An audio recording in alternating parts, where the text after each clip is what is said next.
just a bloke in a bar.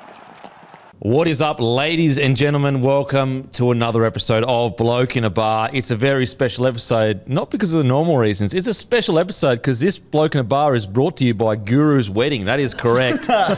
Guru actually sponsored the #1 rugby league podcast in the game just because the great big man, he's getting married this Friday.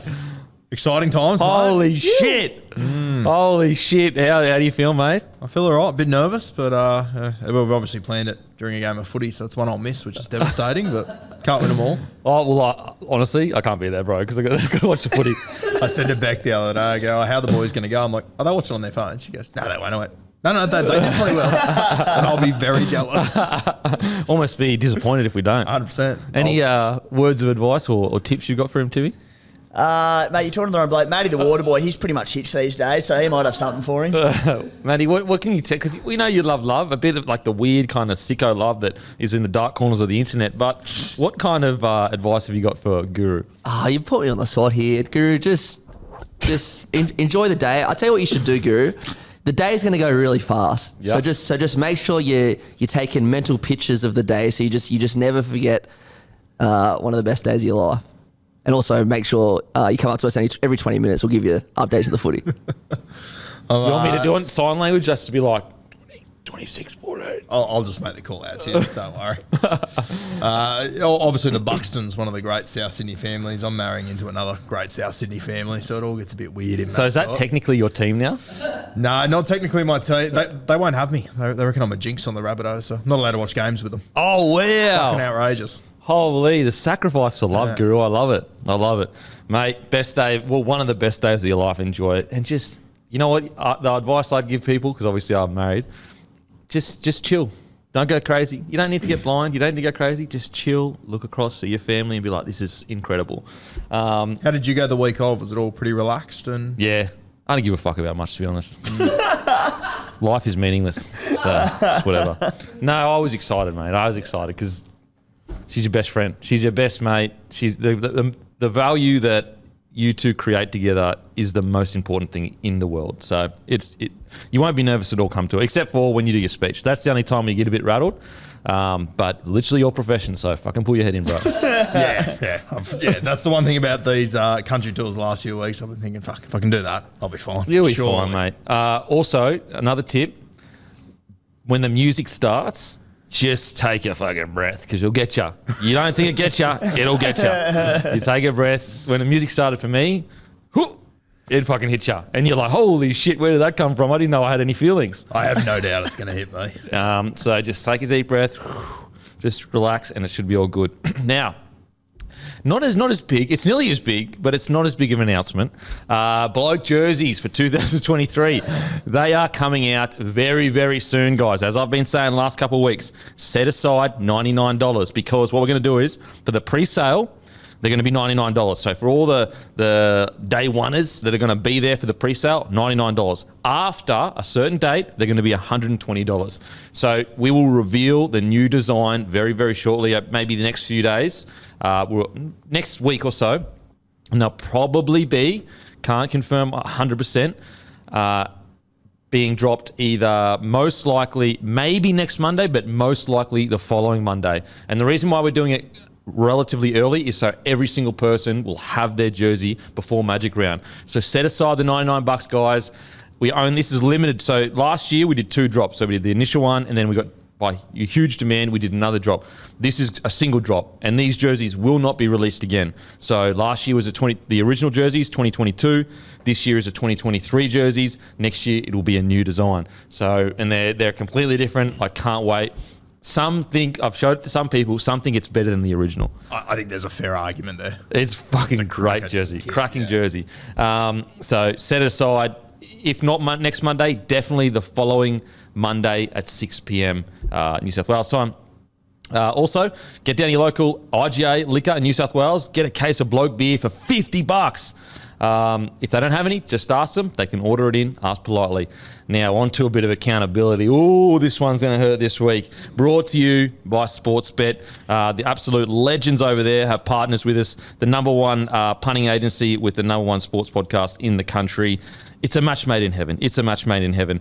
So if you're going to punt, make sure to do it responsibly, guys. Just a little dabble here and there, a little bit of fun. Don't go crazy. You win some, but you lose more. So just if you're struggling, make sure to call the line, all that good stuff. But let's get to accountability.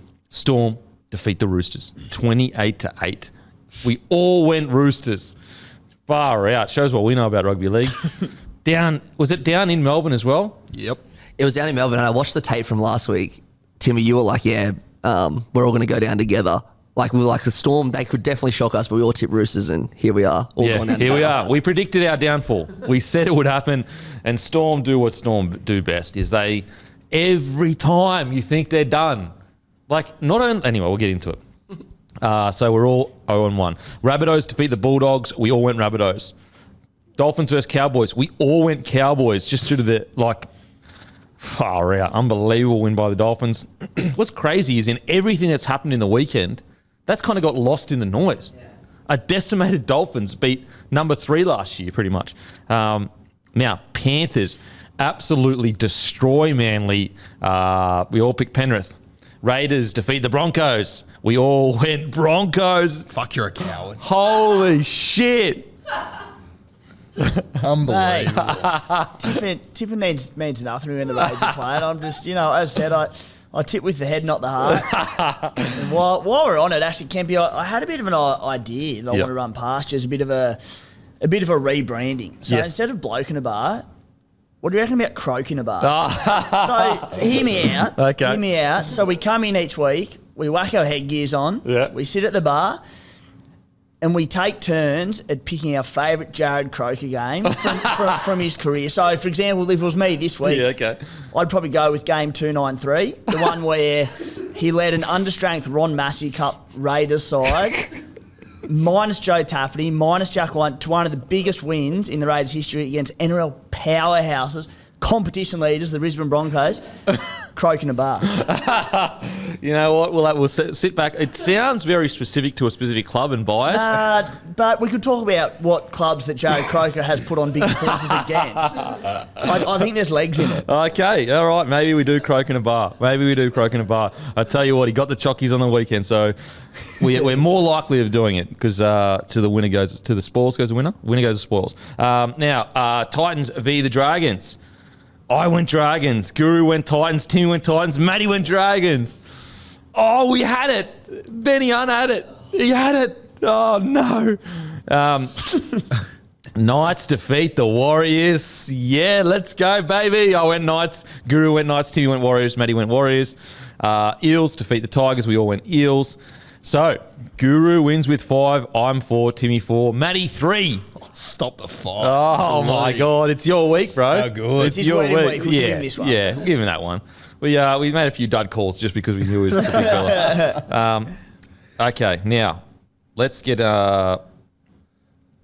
into our next segment. But before that, as always, guys, brought to you by Sportsbet. If you're going to have a punt, do it responsibly, but do it with Sportsbet, the best betting agency in all the land. In all the land. We all know this. They got the best app. They got the whole best service. So use Sportsbet if you're going to have a punt, but do it responsibly. Let's get into Team of the Week. Brought to you by Guru's Wedding. So at number 1, oh my God, this is hard. This is hard. It's like picking a favourite son. Latrell Mitchell or Dylan Edwards at 1. So obviously last week we changed what we're going to do, guys, where we would all come together before the show and decide what our team was. I felt Latrell. Matty felt Latrell. The boys felt Edwards. Why do you think Edwards? Yeah, Dylan Edwards was my chosen favourite son this week. I thought he was just everywhere for the Penrith Panthers. We'll talk about him later, but playing both sides of the ruck now too. Dill looking lethal. Latrell was a good pick as well. He had a great game, but I went Dill Edwards slightly for the Penrith Panthers. Timmy?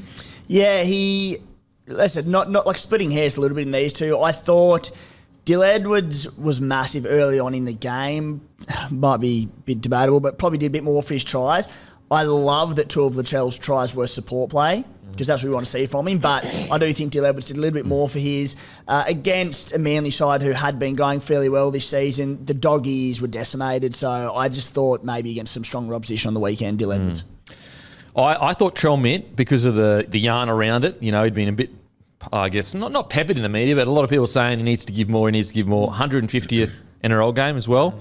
And also, I think, you know, Penrith probably still get the job done, not easily, but they get the job done. I think there were other players in that team that kind of stood out, whereas like it was the Trell Mitch show. It was the Trell Mitch show. Without him on that field, that whole game is different. And I think as well with Latrell, like South Sydney weren't going that well up until the point where he really put his stamp on that game. And then like South Sydney played, I would argue, 45 minutes of good footy on the weekend. Yeah. Scored 50 points. And he was in every single thing. Yeah. Everything good that happened on that footy field, it was with Latrell Mitchell. But Dill Edwards, holy shit. People called us crazy when we said that he might be next in line to be fullback if Tedesco's injured.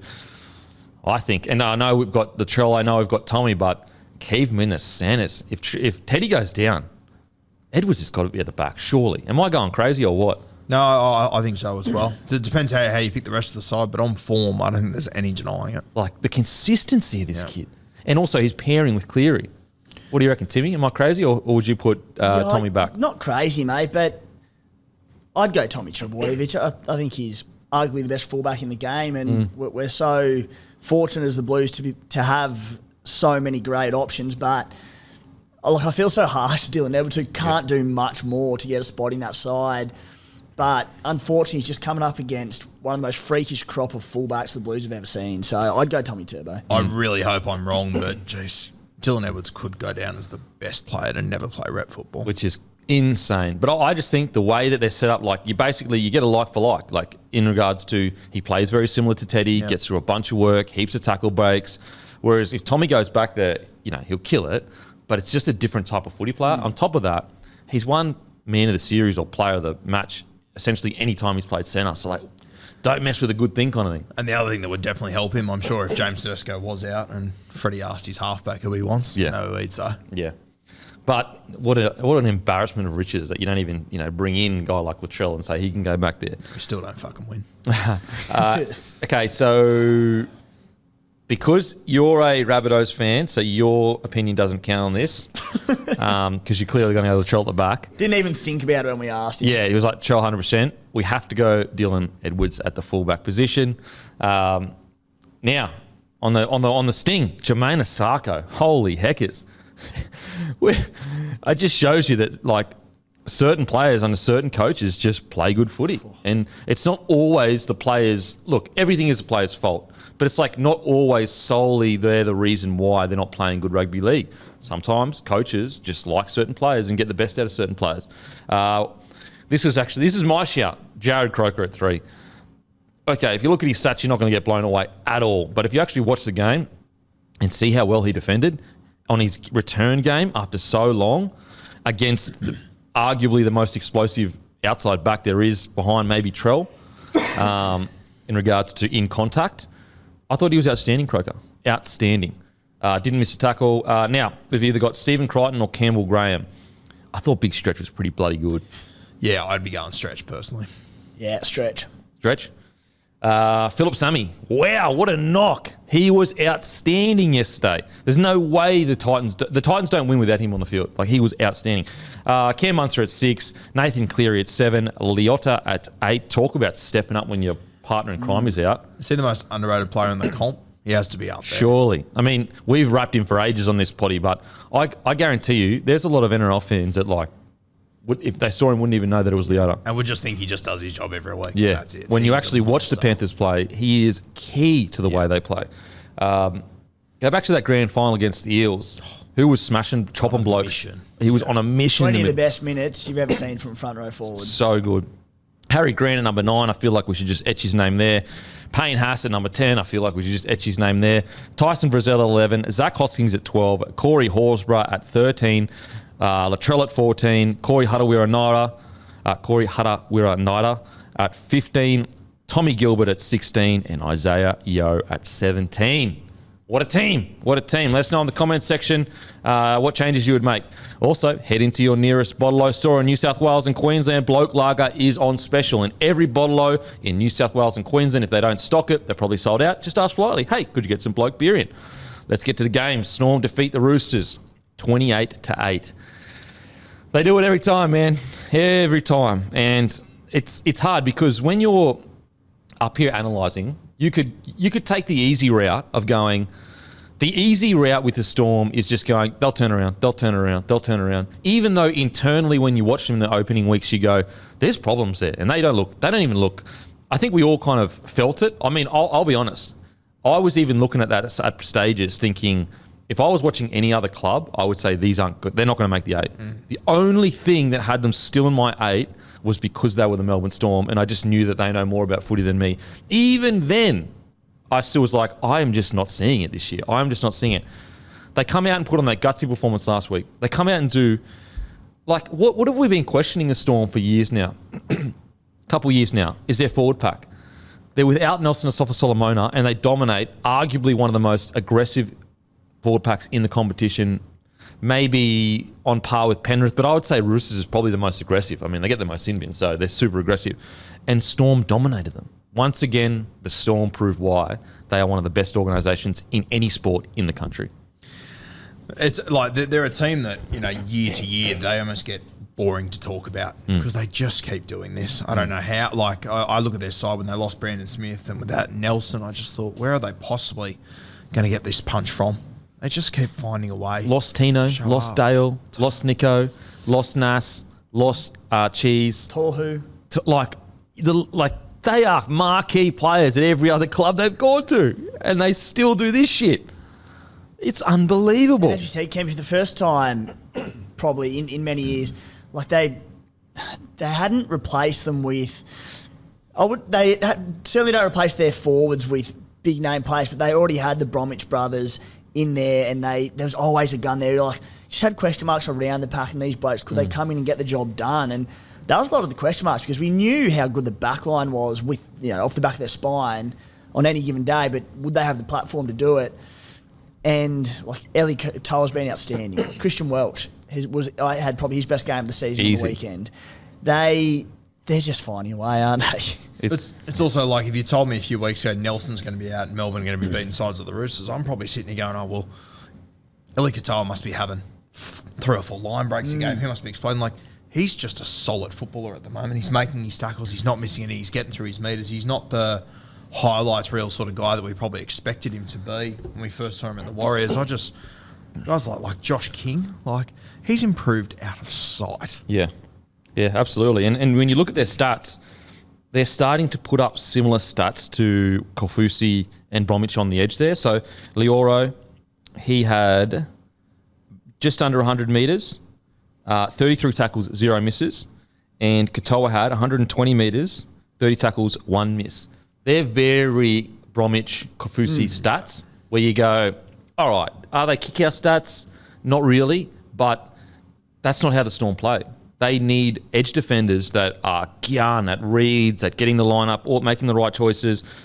It is amazing what they do. I honestly, all the other years where they were a bit down, I was like, yeah, but I still see them as a premiership threat. First couple of games, I was like, I just cannot see this side winning a comp against some of the crazy explosive side we've seen. And how wrong was I? Like, they bring it all together. I mean, they're still missing Pappenhausen and Nas. Like, it's incredible. Even Nick Meaney. He had a try and 2 try assists. Like, Nick Meaney's gone from fringy that fills in and just gets the job done really well. Like, is he going to be like Latrell, Tommy, Teddy? Maybe not, but I tell you what, he's building towards a guy that can impact games. Like, that's not an easy team to impact against at all. I thought in this game too, Harry Grant, the 9, he just, like, if you have a look at his stats, 12 runs, 52 tackles, 3 tackle breaks. That's it. No, but like he just controlled the ruck the entire game. Like, it was where we're used to Harry Grant just being the guy with all the highlights and the line breaks and all this sort of stuff. Like, he looked closer to a Cam Smith the other night, just controlling the game. Just had full control the entire evening, which just allowed Cam Munster to do what Cam Munster does. He just can't be stopped, money. When he's on and he's ready to play, you can't stop him. How do you defend a guy that is that ad-lib? There was a moment there where he made like a half break and Joey Manu came at him and he palmed Manu and you could see his intent. He looked up and saw Manu and just thought, fuck it, I'll just put him on the ground. Like he didn't, like a guy like Joey Manu, I would argue one of the strongest guys in rugby league. It was like there was a reserve grade player coming out. He just didn't care. Nick Meaney, just going back to him quickly, I think he's past that being a stopgap fullback replacement while Ryan Pappenhausen's out. He was unreal on the weekend. So good. He has been all season. We've touched on him a few times, week to week, even in the Storm's poorer performances. He's consistent. His effort on effort is outstanding. He's threatening in attack.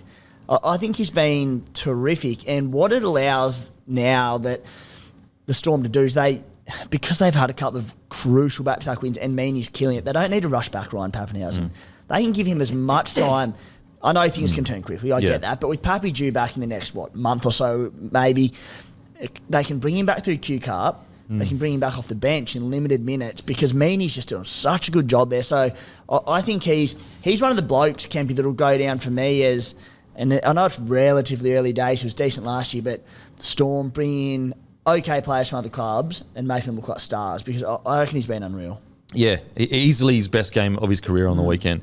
And I don't know, I just think that it was the first time, not the first time, you've seen glimpses of it, but I feel like on the weekend it was 80 minutes of class from Meaney, whereas before he was a battler that would make minimal errors, get through his work, whereas this year he's just been building slowly into this game. You might catch a 30-minute period earlier in the year where you go, oh, Nick Meaney's fucking not bad. And then you go 40 minutes. This is the first time when you went 80 minutes, oh, this guy's arguably a step above the standard NRL player. Now, as you said, Timmy, it's a long season. It could have just been a really good game. But he set the standard now. That's what he can do. That's what he's capable of. So, surely not. Surely the Storm can't develop another hectic fullback. Seriously. He would have been one guy. He's obviously from the Newcastle region that when he left a couple of years ago and didn't really set the world alight, the Knights probably would have been like, oh, okay, maybe we got that one right. All of a sudden he arrives at Melbourne and they're sitting there going, fuck, is this going to be another one? Just because he's arrived down here. Unbelievable. Honestly, absolutely amazing stuff from the Storm. Cam Munster. Look, I'm just going to say it. People don't want to hear this shit, but I'm just going to say it because I feel it. He's got to be as good as any big game player that's ever played the game. Now, I haven't seen the game over the next 100 years, and what was Sid Sydney or something? Maybe he's not on Sid Sydney's level. What was his name? That hooker last week? Yeah, this will test your knowledge. Sandy. Anyway, look, he's not on fucking Sandy's level. He's not on Sandy's level. But look, is he as good as Joey? All that. No, I don't think so. I don't think he's as good as Joe in that. Is he as big a game player as these guys? I would argue yes, because he's done it in every level, every single level. His Origin series in 2020 or 21 will go down as probably the second best Origin series of all time, with Joey being number one, 2005. Four? Yeah. Five. It was Freddie in 4A. Yeah. Is that hyperbolic? Am I being crazy here or what? No, and I also right now wouldn't put him in the category of your Joeys and your Freddies and all these sort of guys, but he's 28. We could be coming into the next 5 years of Cam Munster's best football. He's now locked in. He knows where he's going to be. Would you say, because I agree, I wouldn't put him there, but would you agree that he's as big a game player as those guys? From what we've seen so far, yeah. It's just crazy. Yeah, and he's always going to be at a good club. I think he's always going to be under good coaching. He's got the halfback, he's got the hooker, he's got the fullback. What's stopping in the way of Cam Munster pushing himself into that elite tier? You know what's insane now, think about it? If he was at the Dolphins right now, they'd probably be a top 4 side. When you see what if they did have him. That's what I mean. When you see what they've done without him, imagine if he was there. Oh my God. And imagine too, a guy like Katoa up there who's done incredibly well, but imagine if he had a Cam Munster with him. Oh. It would just elevate everyone to another level as well. And you just see with him, we think of halves, we think of setting up tries, kicking game, all this. Oldest cliche in rugby league, but attack's only 50% of the game. Defence is 50% of it. I don't know if I've ever seen Cam Munster miss a tackle. Like, defensively, his presence is unbelievable. Yeah, he just in big moments he'll make the contact. You know, like whereas like I'm trying to think of a big moment where he fell off a tackle or we're so quick to point out halves that make defensive errors and let tries through, but we don't often recognise them and go, this bloke never misses a tackle indeed. Yep. Munster, he's just what rugby league's about. Yep. Reformed fucking pest. Like, he's a reformed pest. Is he a reformed pest? Yeah, he's not a pest anymore. You reckon? Well, he's gone into normal territory of pest, but yesteryear, major pest. Yeah. But in the lovable kind of way. And obviously when you're talking about big game play, I can already hear the people at home, 2018 grand final and whatnot. Like, what he's done since then, though, has been unbelievable. 2017 Origin, like his debut was fucking crazy. You know, so as I said, to be really clear, guys, I'm not saying I think he's a tier below the greats, but I think when you're talking about dudes that rock up to the biggest games on the biggest stage, he's rocked up to just as many big games as the greats have rocked up to and done the job, done what he needed to do. So yeah, really cool, and it's great for the Storm. You know, I thought Remus Smith and Olam were outstanding. I thought Olam's aggression in attack was so good. When Olam's angry, he's like literally the Hulk. He's crazy. And then Remus Smith, what I loved about Remus Smith, you could almost see the way he's playing. It's like he took offence that Suoli'i was a young superstar.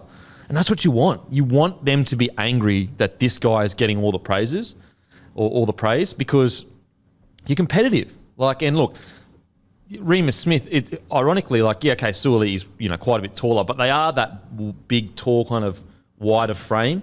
And so you could really see Remus Smith going, I am not missing a tackle on this bloke. Like, every time he gets the ball, I'm going to be right there. I thought he put on a fantastic performance. Olam's, what's such an underrated part of Olam's game, like, we know it's good, but what the Storm lack at times, or have lacked at times probably this season, even at stages last season, is it's a pretty small back three between Meaney, Warbrick and Xavier Coates. I shouldn't say Warbrick and Coates are small, but yardage isn't their They're not strength. meter eaters. No, they're not meter eaters, and that can absolutely kill sides. Like, if they don't have that platform to work off, Olam, like, even on the weekend, Meaney, 123 metres, Warbrick, 103, Xavier Coates, 69 metres. That's pretty underwhelming for a back three. The Penrith back three, double that and then some every week. And they're massive. Yeah. Warbrick and Xavier Coates are big. Yeah, they're big boys. Olam, 161 metres, 57 post contact. Like, when they take that first run off a kick return and Olam will have the second or third one, it is 100 mile an hour going gung-ho, and he just sets them off on their way. Like, it's so important to the Melbourne Storm side. Oh, it changes everything. If you get a slow play the ball on your second play, the whole set's fucked. You need someone to make a big play to get the job done. I agree with you guys in regards to Christian Welch. I thought his defence was outstanding. You know, like, it's such a juxtaposition to Hargreaves. Like, Hargreaves is like openly aggressive, dominant, alpha, just in your face, you know, can cross the line many a time. Christian Welch, you know, a more reserved kind of guy and more, I guess, not as in your face, and yet they show that there's two kind of toughness that you can have. Like, they're both as tough as each other, and I think we often get caught up in the glitz and glamour of a Hargreaves. We all love that shit. We all sit there and go, fuck yeah, look at Hargreaves just going skits. But there's another kind of that silent, just quiet, not to say that Hargreaves brags or anything, but he's an explosive player that you see the aggression.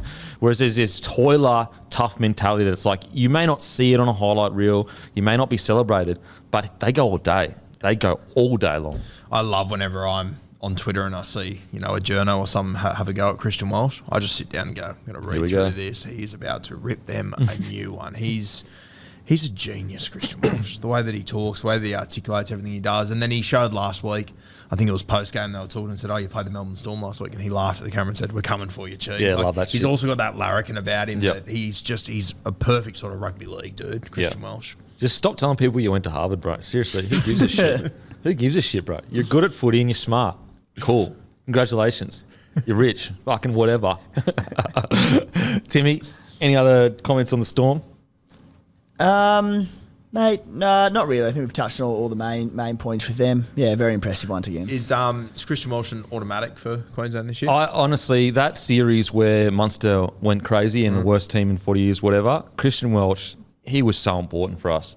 Again, it wasn't the highlights, it wasn't all that crazy stuff, but just every time he got off the line, each person outside him got off the line. So he must, in the line, constantly be talking to his other front rowers and other forwards going, come with me, come with me. It's when you see silence in the forward pack where they're not doing that, when you see people, they all go into their own little shells and everyone's just focused, worried about their own job and just worried about not doing anything wrong for themselves. That's when forward packs get picked apart. Whereas I think you have to. I really think you have to. I think he's a leader off the field. He almost would bring similar to what Addo Carr brings off the field, but for the forwards.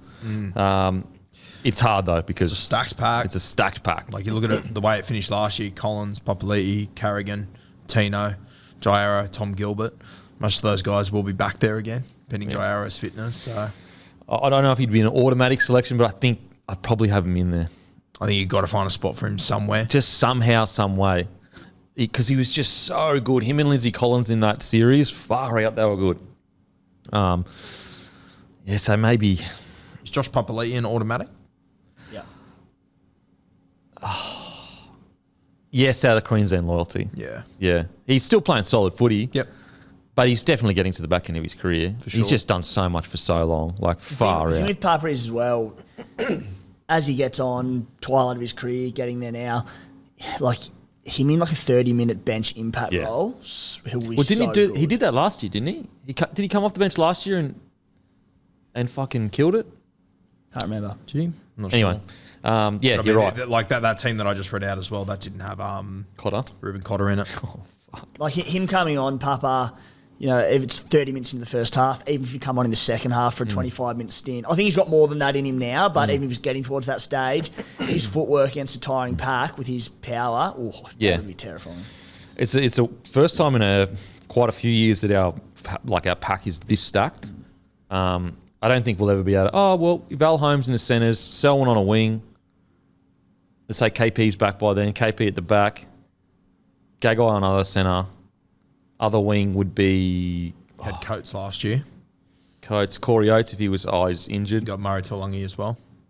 Yeah, so our backline's still, I'd probably say Val Holmes is still on the same level as like a Teddy and Tommy in regards to like that elite class. Dan Gagai is in Origin for sure. KP is. So I don't think it's as, like, even if you do have Trell and Tommy, I don't even think it's a sure thing It's never a sure thing. As some people are saying. Some people say, like, if we have Trell and Tommy, game over.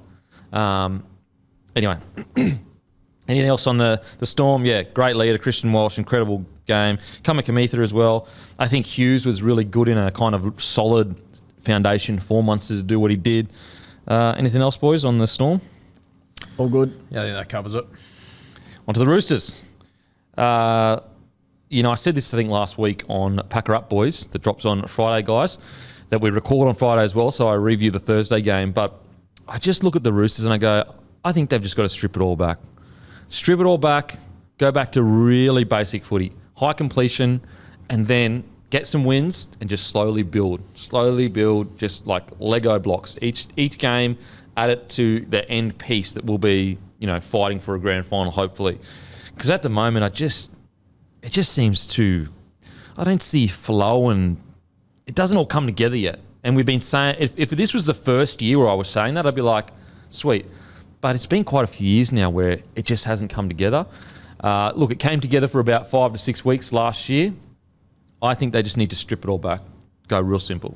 Well, you take, two teams as an example. You look at their squads, Roosters and the Dolphins. I mean, and you look at the way that those two teams are playing and how simplified everything is for the Dolphins, but just how effective it is. Even the way Newcastle's playing. Panthers simple game That's plan. fair. Yeah, very good example. Simple game plan. Whereas you got the Roosters, you're trying to fit, all these superheroes and trying to get them all involved, and it's just. And they've been trying to find this balance. It feels like 2.5 years now. Mm-hmm. I feel like I've been sitting here having the same conversation with you since I met you about the Roosters, trying to work out how they fit it all in. And I thought. I have to talk it like the big turning point in this one was the Victor Radley incident. He's just got to be better. He's got to be smarter. It's just like, One, he's costing himself unbelievably. It was 2 years ago. He was the back-to-back premiership winner, best lock forward in rugby league. And ever since then, he's just given every other lock forward in this competition every opportunity to get in front of him. And Cam Murray and Isaiah Yeo have taken it at every opportunity they possibly can. I've got people mentioning me saying that Victor Radley's not a good player. I know. And it's crazy. like he is so talented and he just gets in his own way consistently. I find it so frustrating to watch Radley and how he just roadblocks himself. He came out after and he said, I've been working so hard on and off the field to get that out of my game, and I stuffed up and I cost us the game. It sucks because there's been such a quick shift into this kind of new footy is still aggressive, footy is still a violent game, but we're in a new era now. We're in an era where guys like Radley aren't really celebrated. They're actually punished for the way they play. And so it's really tough to go. It's tough to be hard on Radley because it's like he grew up playing this way. This is what got him to the dance. So I feel sorry for him in that way because if he debuted in 2005, he would be so fucking loved by everyone. He'd barely be getting sent to the bin. He'd just be a menace. But unfortunately, for everything, for his body, for his career, for everything, he's just got to find a way to go, you know what? Like, you look at the Storm and they're dominant for so long. They didn't have any hyper-aggressive players. They just got up, good line speed, held you, rested you down to the ground. Now, I'm not saying, get the wrestle back or whatever, but I think Radley may need to go, you know what? Strip it all back. The aggression, let's get rid of that. He still needs his aggression, but let's get rid of all the totally trying to alpha dog a team and just go back to, I'm just going to get through high-quality work for 60 to 70 minutes. And I think that's what's so frustrating. Like what you've just said there, you haven't reinvented the wheel. Everyone agrees with you. Everyone knows it. Victor Radley's just got to make the change. And that's what frustrates me. If Victor Radley was a meathead footballer that was just tough and was just into that brutality stuff, fair, it's hard. But he's got one of the highest IQs, footy IQs in the game. Like he is tailor-made for the modern game to be incredibly successful in the 13. He's just got to take control of that other stuff, which is what we've been saying for 18 months now. I know, it's so ingrained when you're in the fucking, tough, you see red out there, you're not thinking, you're just thinking, fuck that guy. But you've got to think. That's the reality of it. I know. Like, we've been sitting here for weeks going, you touch halves, you're going to get in trouble. We know that. Everyone at home knows that. Victor Radley, that was, and was it the worst shot in the world? No, far from it. But you just can't do it. I agree, mate. I'm with you. That's why I messages on the thing. I was like, if he continues making these errors, he'll be remembered as just a good, solid first grader when he should be remembered as one of the best 13s of this decade. As controversial as it is, Victor Radley, people think more of him when he's not on the field now because you can see the hole that he leaves. But then when he is on the field, these things constantly happen and people just perceive him as this guy that's never on the field. He's always injured, he's always doing something stupid, something's always happening, he's not adding to his team when it's so far from the reality of who Victor Radley is. Timmy, what do you reckon, mate? Yeah, I thought the Roosters, I've been a bit critical of them most of this season despite winning games. I think it's one of them games you can put a little bit of a line through for them. They were missing James Tedesco. They went down to Melbourne and Melbourne just completely outplayed them in this game. They blew them off the park. They didn't give them a chance to get into it. It was a wet night. It didn't suit their style of play. As I said, they had been winning games, so no doubt it was a poor night from them. It was a poor outing, but I think one poor game that they can put behind them. They're really, really going to benefit from getting their back rowers back. So Satili Tupanua and Angus Crichton, I think both big chances to play New South Wales Cup this weekend. Satili played this week for Bears, did well. He did play for Bears, right. Yep. So get them both back soon enough. So important to their structures, so important to them defensively outside, or inside I should say, Sammy Walker and Luke Keary. So I think they'll be fine. And as I said, disappointing night, but just nothing went for them, did it? You add in the sin bin in the first half of Radley, just a bad night. Yeah, look, I agree in regards to they're going to be so much better when they get Crichton back, Satili back. What I like to see when I see one of the top tier teams play, because I still have them, because I actually have them as premiership favourites to win the comp at the start of this year. Pretty sure I did. I even had it last year as well, so I've gone back to back. Anyway, So I've got faith that this team can win the comp this year. But the thing that I struggle with is I don't know what kind of footy they play. Like, I watch them and I go, what's the systems? Like, what? And they would have systems. Clearly their systems are like higher level than my knowledge of rugby league, because it's not like they wouldn't. But when I watch them, I go like, it's all over the place, and getting to certain points. Like, I think last week where they played quite simple footy. A week ago, mate. We sat here a week ago and said they simplified it. Yeah, it went real simple. As we said, yep. they went to a lot of like just that very straightforward block play structure out the back line and backed their class to get the job done, and they looked unreal in attack. They didn't do it as well this weekend, but I think the circumstance of the game, and more so how good Melbourne were, how dominant the Melbourne pack were, that dictated the game, and they didn't have the chance. But that's why I'm okay, because I think, you know what, James Tedesco is the ball-playing fullback that they need, because Joey Manu is not. As good as he is, as much of a freak talent, I just don't think he's a fullback. He can run for 2,000 metres a game. If you're not putting the finishing touch on the end of a backline movement like Teddy does 9 times out of 10, I just don't think you're a fullback. So I just want to see with Teddy back, hopefully they recreate that, as I said, the more simplified attacking structure they did last week, and I think they'll be fine. Yeah, I still have them in my 8. I don't think it's panic at all. The only problem is I feel like I've been saying this for quite a while. Like, I just want to see them click into gear. Because, like, even losing Teddy, to lose to, because, like, so they got Crichton out, Satilli out, Teddy out. And Lodge out. Due back hopefully this week. Storm had Nass out, Pappy out, and that's it pretty much, isn't it? Nass and Pappy out. Yeah. So one more in the forward pack? Anyway. Still, yeah. So basically even, like, okay, you could probably say that the Roosters had more outs, but I still think they'd be super disappointed with a 28-8. And I think also I haven't seen 80 minutes yet this year of quality football. I thought we saw 40 minutes of what the plan... Last week, I thought there was 40 minutes if you go, that is the Roosters right there. Boom. There we go. That's the way they play. That's how they're going to win the comp. And so I hope that...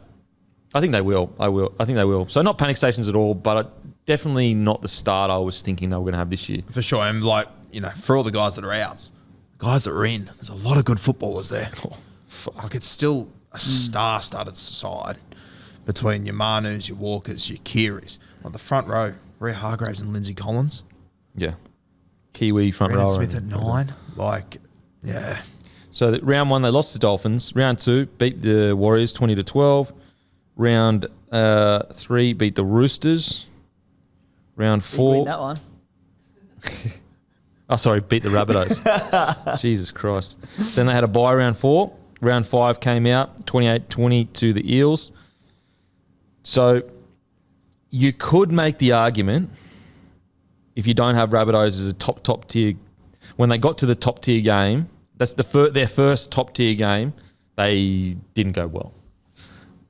They did beat the Rabbitohs though. So, and Rabbitohs, they're not going that great this year, but I still would consider them a top tier. I just really hope that we're not looking back in the future at just a 5 or 6 year span where the Roosters just never put it together at any point.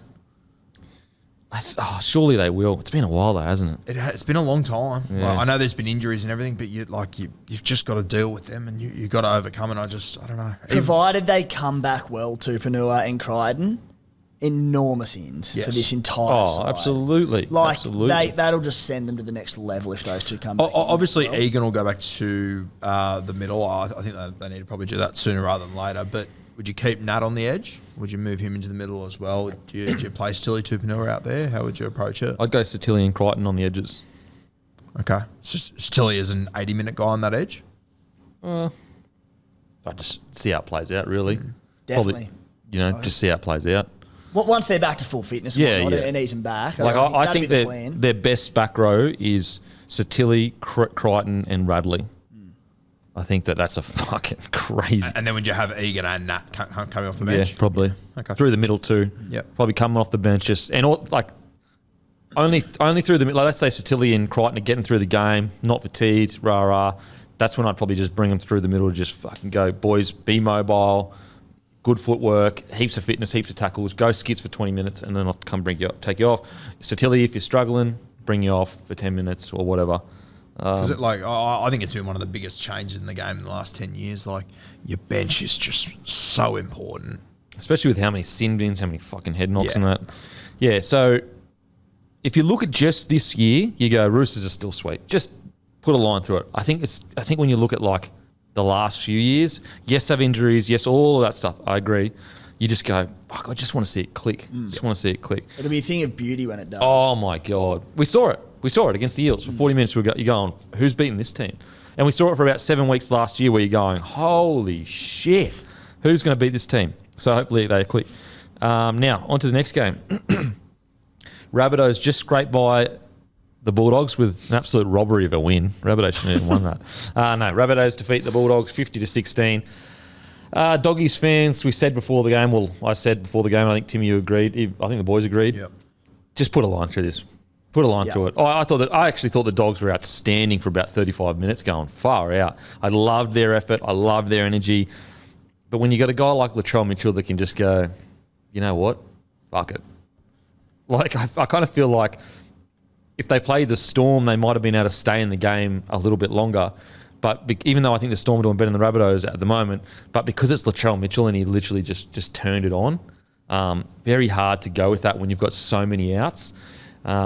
So from a Bulldogs perspective, I don't think be too disappointed with this, guys. I think take a lot out of that first 30 minutes or so. Yeah, disappointing in regards to leaking that many points, but you just a mixture of like two things. You had so many people out. Like, fuck. They had to go into Jersey Flegg, didn't they? Yeah, it's almost deeper. Like you think about Luke Thompson, Tavita Pangai Jr., Viliami Kiko, Raymond Faitala-Mariner. Like, the list goes on, and then they lost Josh Adokar early in this game as well. And so you go we were in there last week, and they were saying, "Oh, we're not going to have Jade Knockenball next week in the back row." That's how desperate they were that a fringe first grade winger can't play in the back row for them. Off the back of, on the 5-day turnaround from a gutbuster golden point against the Cowboys, like it was up against them the whole time.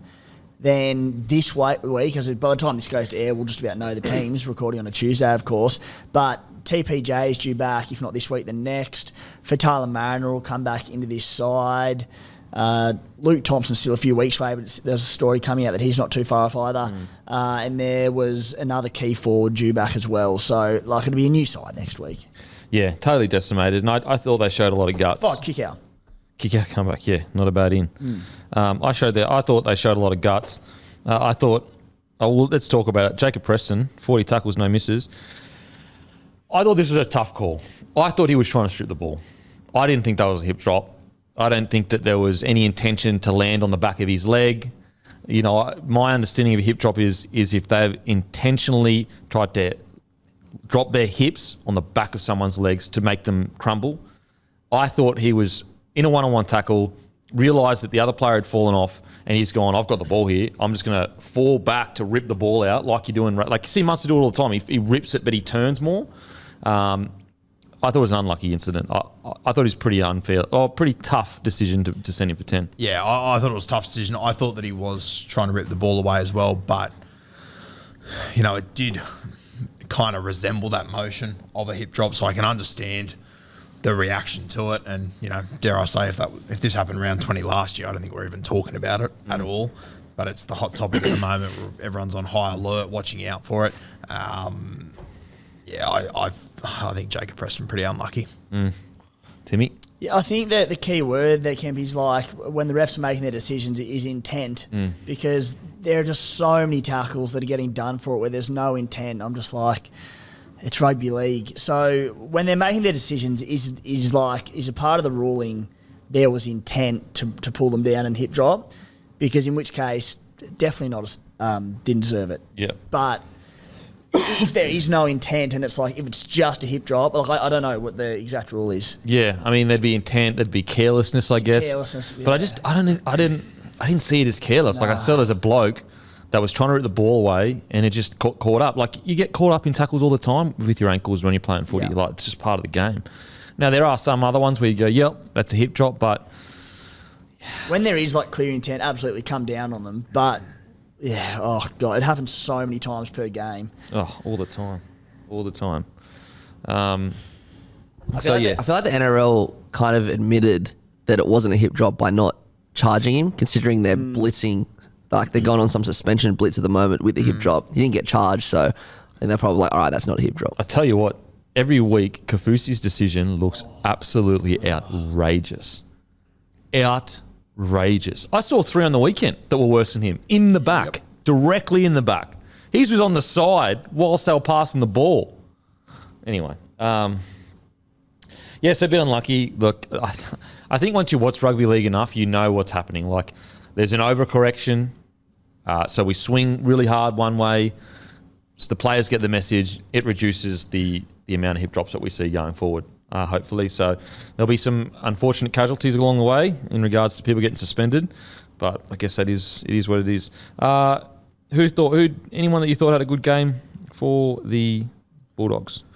I thought Kiraz, as per usual, very strong. He's a real goer. I thought he obviously set up that first try off the scrum. As you said, I thought Canterbury were really in this game, and then there was a moment where Ilias, he put in a shocking kick from about 30 metres out that was caught on the full. They went up, took the 20-metre tap. They got a penalty on 0, and Matt Burton missed touch. And it just swung all the momentum immediately. And it was just that last thing that Canterbury didn't need. And then South Sydney clicked into gear. But I thought Canterbury, I think fans should hold their head high after this one. I know it's a smashing and everything, but you had so much go against you and you held your own for a while. As we said last week, and I'll say it again, Red Sharpie through this one. Move on to next week. I will say we talk about Radley needed to just chill a bit. The great Joshy Reynolds. I love it. It's all look, it's part of his game. That's why he's so beloved. But he did come on and he just made error, penalties. I think between him and Marnie, they might have had like 9 penalties. And when you've got a guy like Marnie in your side, you can't really afford to have another guy like Marnie because then you're just doubling it up. That was one thing I was like, Rene, not his best outing, the big fella. So he probably just needs to, and also he's kind of coming back in a new era as well. That when he left, the game wasn't like it is now. You can't afford to give away really any penalties because of the 6 again rule. It's a really good point with Josh. Yeah, the game has changed. The game's changed. You can't afford to because you just get pinged for everything. Yeah. But yeah, you come on and just went wild. I love it. I love that he's back. What a great story. Anyone else for the Doggies, boys? Did want to mention just Reid Martin's kicking game has been superb this season. 3 40-20s in 6 games for a bloke who's not noted as being a gun kicker in the game, but he's developing that part of his game so quick. Seen his short kicking game come along in recent years, and now his long kicking game, big part of there. It's so handy for them, especially when they're all going to Matt Burton, who they're expecting to go to because of his massive boot. Dummy, kick himself, really effective. Now on to the Rabbitohs. Look, it was the Trell Mitt, Cody Walker show. Both those boys, people were saying they need to get in the game earlier. And they did that. They did that from the get-go, essentially, or maybe, 20 minutes in. I know Trell was taking hit-ups pretty much first set of the game. And I love that. I love that they responded. And I guess it's like a catch-22 where they go out to go, all right, well, we'll prove you haters or whatever wrong. And then, but you're actually kind of proving them right because you're going, look how fucking good you played. You know what I mean? That's what we want. That's how good you are. You honestly... You 2 players, out of nearly any players outside of maybe Tom Trbojevic, can just go, boom, change a game whenever you want. I thought they were both absolutely outstanding. Yeah, I thought all of South Sydney stars, your Cam Murrays, your Mitchells, your Walkers, your Cooks, I thought they were all great. Campbell Graham was outstanding. We'll talk about him soon. But, mate, one guy that, I'll be honest, last few weeks I've questioned his spot in the South Sydney side. I thought he was great. Jacob Host. I thought he had a really good game on the weekend. That's arguably the best game I think I've seen Jacob Host play so far in his career. So credit to him. Jai Arrow is meant to be due back over the next few weeks. Be interesting to see what they do, whether they play Jai Arrow through the middle. I'm hearing that's what they're planning on doing. And if Jacob Host keeps playing like he did on the weekend, I can understand why. But yeah, he's a guy that I've had a lot of question marks over, and I thought he was really solid in this game. Timmy? I touched on it very briefly earlier, but I just loved seeing Latrell's support play for a couple of tries. That one where he was down the middle and he just angled. So he was going up, just running directly that way. The ball's 20 metres away. And he literally just went like this, made a beeline across the thing and you go, that's instinct. And we know he's the most he's the most explosive fullback / probably player in the NRL. But it's just the effort areas and where he differs so much. Someone like Tedesco or Pappenhausen, it's just the effort areas like support play, such an obvious one. Yeah. And it's never been Latrell's strong suit. So to see him going out of his way to push up in support, it filled me with so much happiness because we're like, if he can add that to his game, I mean, he's just going to get better and better, which is terrifying. Literally terrifying. What do you reckon, Matty? Yeah, especially after the week that kind of people were talking about Latrell not getting involved early. It was so good to see him score a hat-trick and set up 2 tries. And I really liked, I mean, if he missed the kick, maybe not, but his second try, if you watch the replay, there is no one within 20 metres of anyone. He put the ball down next to the corner post, basically, and could have ran around and put it under the post, but then he just steps back and nails the kick. It was very Latrell. It was very awesome. And it's just, when Latrell and Cody are smiling, that's when South scored 50 points, as you said, and it was a tight game for half the game. Yeah. Obviously the Preston sin bin kind of changed everything, but the last 10, 15 minutes in each half is when South scored all their points. So it was good. Like against Melbourne, I was pretty off it because they weren't really building a lot of pressure. In this game, they kind of did that in both halves, and then kind of ran away with it at the end. So, yeah, I was pretty happy. Now let's talk about our fucking boy, the serial killer, a.k.a. Stretch. I mean, look, we've been riding this bloke for what do you reckon, Guru, 2 years now? It's been a long time. It's been a long time. Finally, I really do feel like he's getting a bit of love, the big fella, because fuck, he's good. He's so much better than I thought he could possibly be. Like, I look at a guy like that when he first came in the league, and I was like, oh, this good guy. And then there was a year where I was like, yeah, he's a real toiler, like good, not many, doesn't miss tackles, gets his job done. And then the next year I was like, fuck, he's a hyper-aggressive kind of in-your-face centre. And then the year after that I was like, he's an attacking weapon. Like, what is going on here? The great Stretch, I absolutely love him. I think he's playing such good footy. There is a potential that you put him on the wing for New South Wales with Addo-Carr injured. I'm picking him on the wing. You're getting him on the sting, the pick and swing over Suoliti? Yes. Yeah.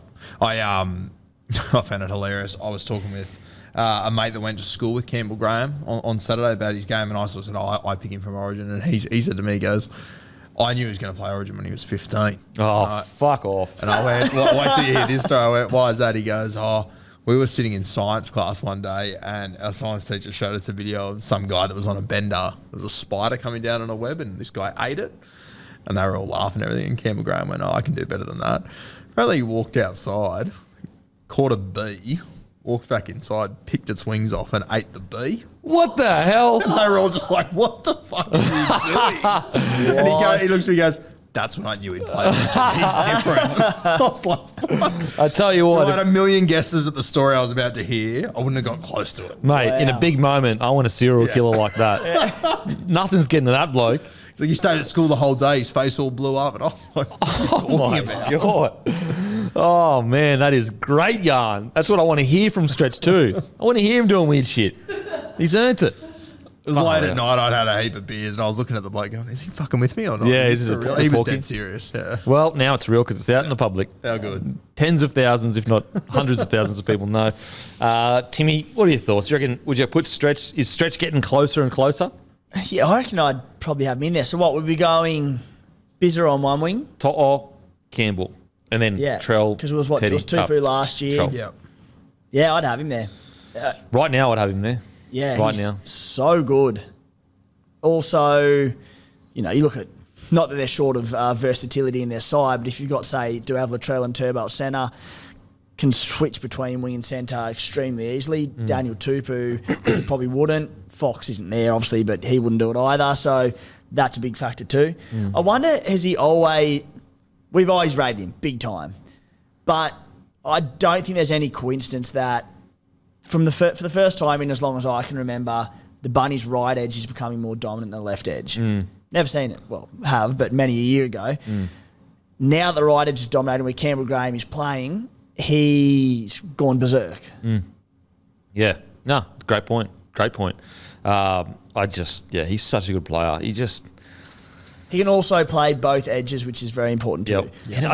And he can play wing, left or right. And I can just see him in Origin taking the tough carries. Yep. Like I can see it in my mind where he's just everyone's sitting there going, "Fuck, Stretch is tough," and he killed a guy. Yeah, I love it. I think he's incredible, and I'm glad that he's getting the raps now. And he's such a good kid, man. He's such a good kid. Stretch for president, Stretch for prime minister, whatever he wants. If you're eating bees at the age of 15, you've got my vote. You've got my vote. And his tough carries just on another level. On another level. Carries guys for 6 and 7. And the aggressive defence. It's not just good defence. It's aggressive. I guarantee you, centres that play him must be like walk off the field going, Jesus Christ! Like I didn't get a centimetre of space every time I got the ball. Boom, big stretches coming in. Would you, obviously, if in State of Origin, as you said before to me, when you're picking Turbo and he is allowed to roam a little bit, would they consider playing Turbo on the wing and keep Campbell Graham at centre? Or how would you... I reckon don't move Turbo at all. He's one man of the series from centre. Just leave it as it is? Yeah. Don't mess with a good thing. Okay. Even fullback. I honestly reckon just don't mess with a good thing. Like it's already perfect as it is. Yeah. Every series that you've won, he's been playing centre.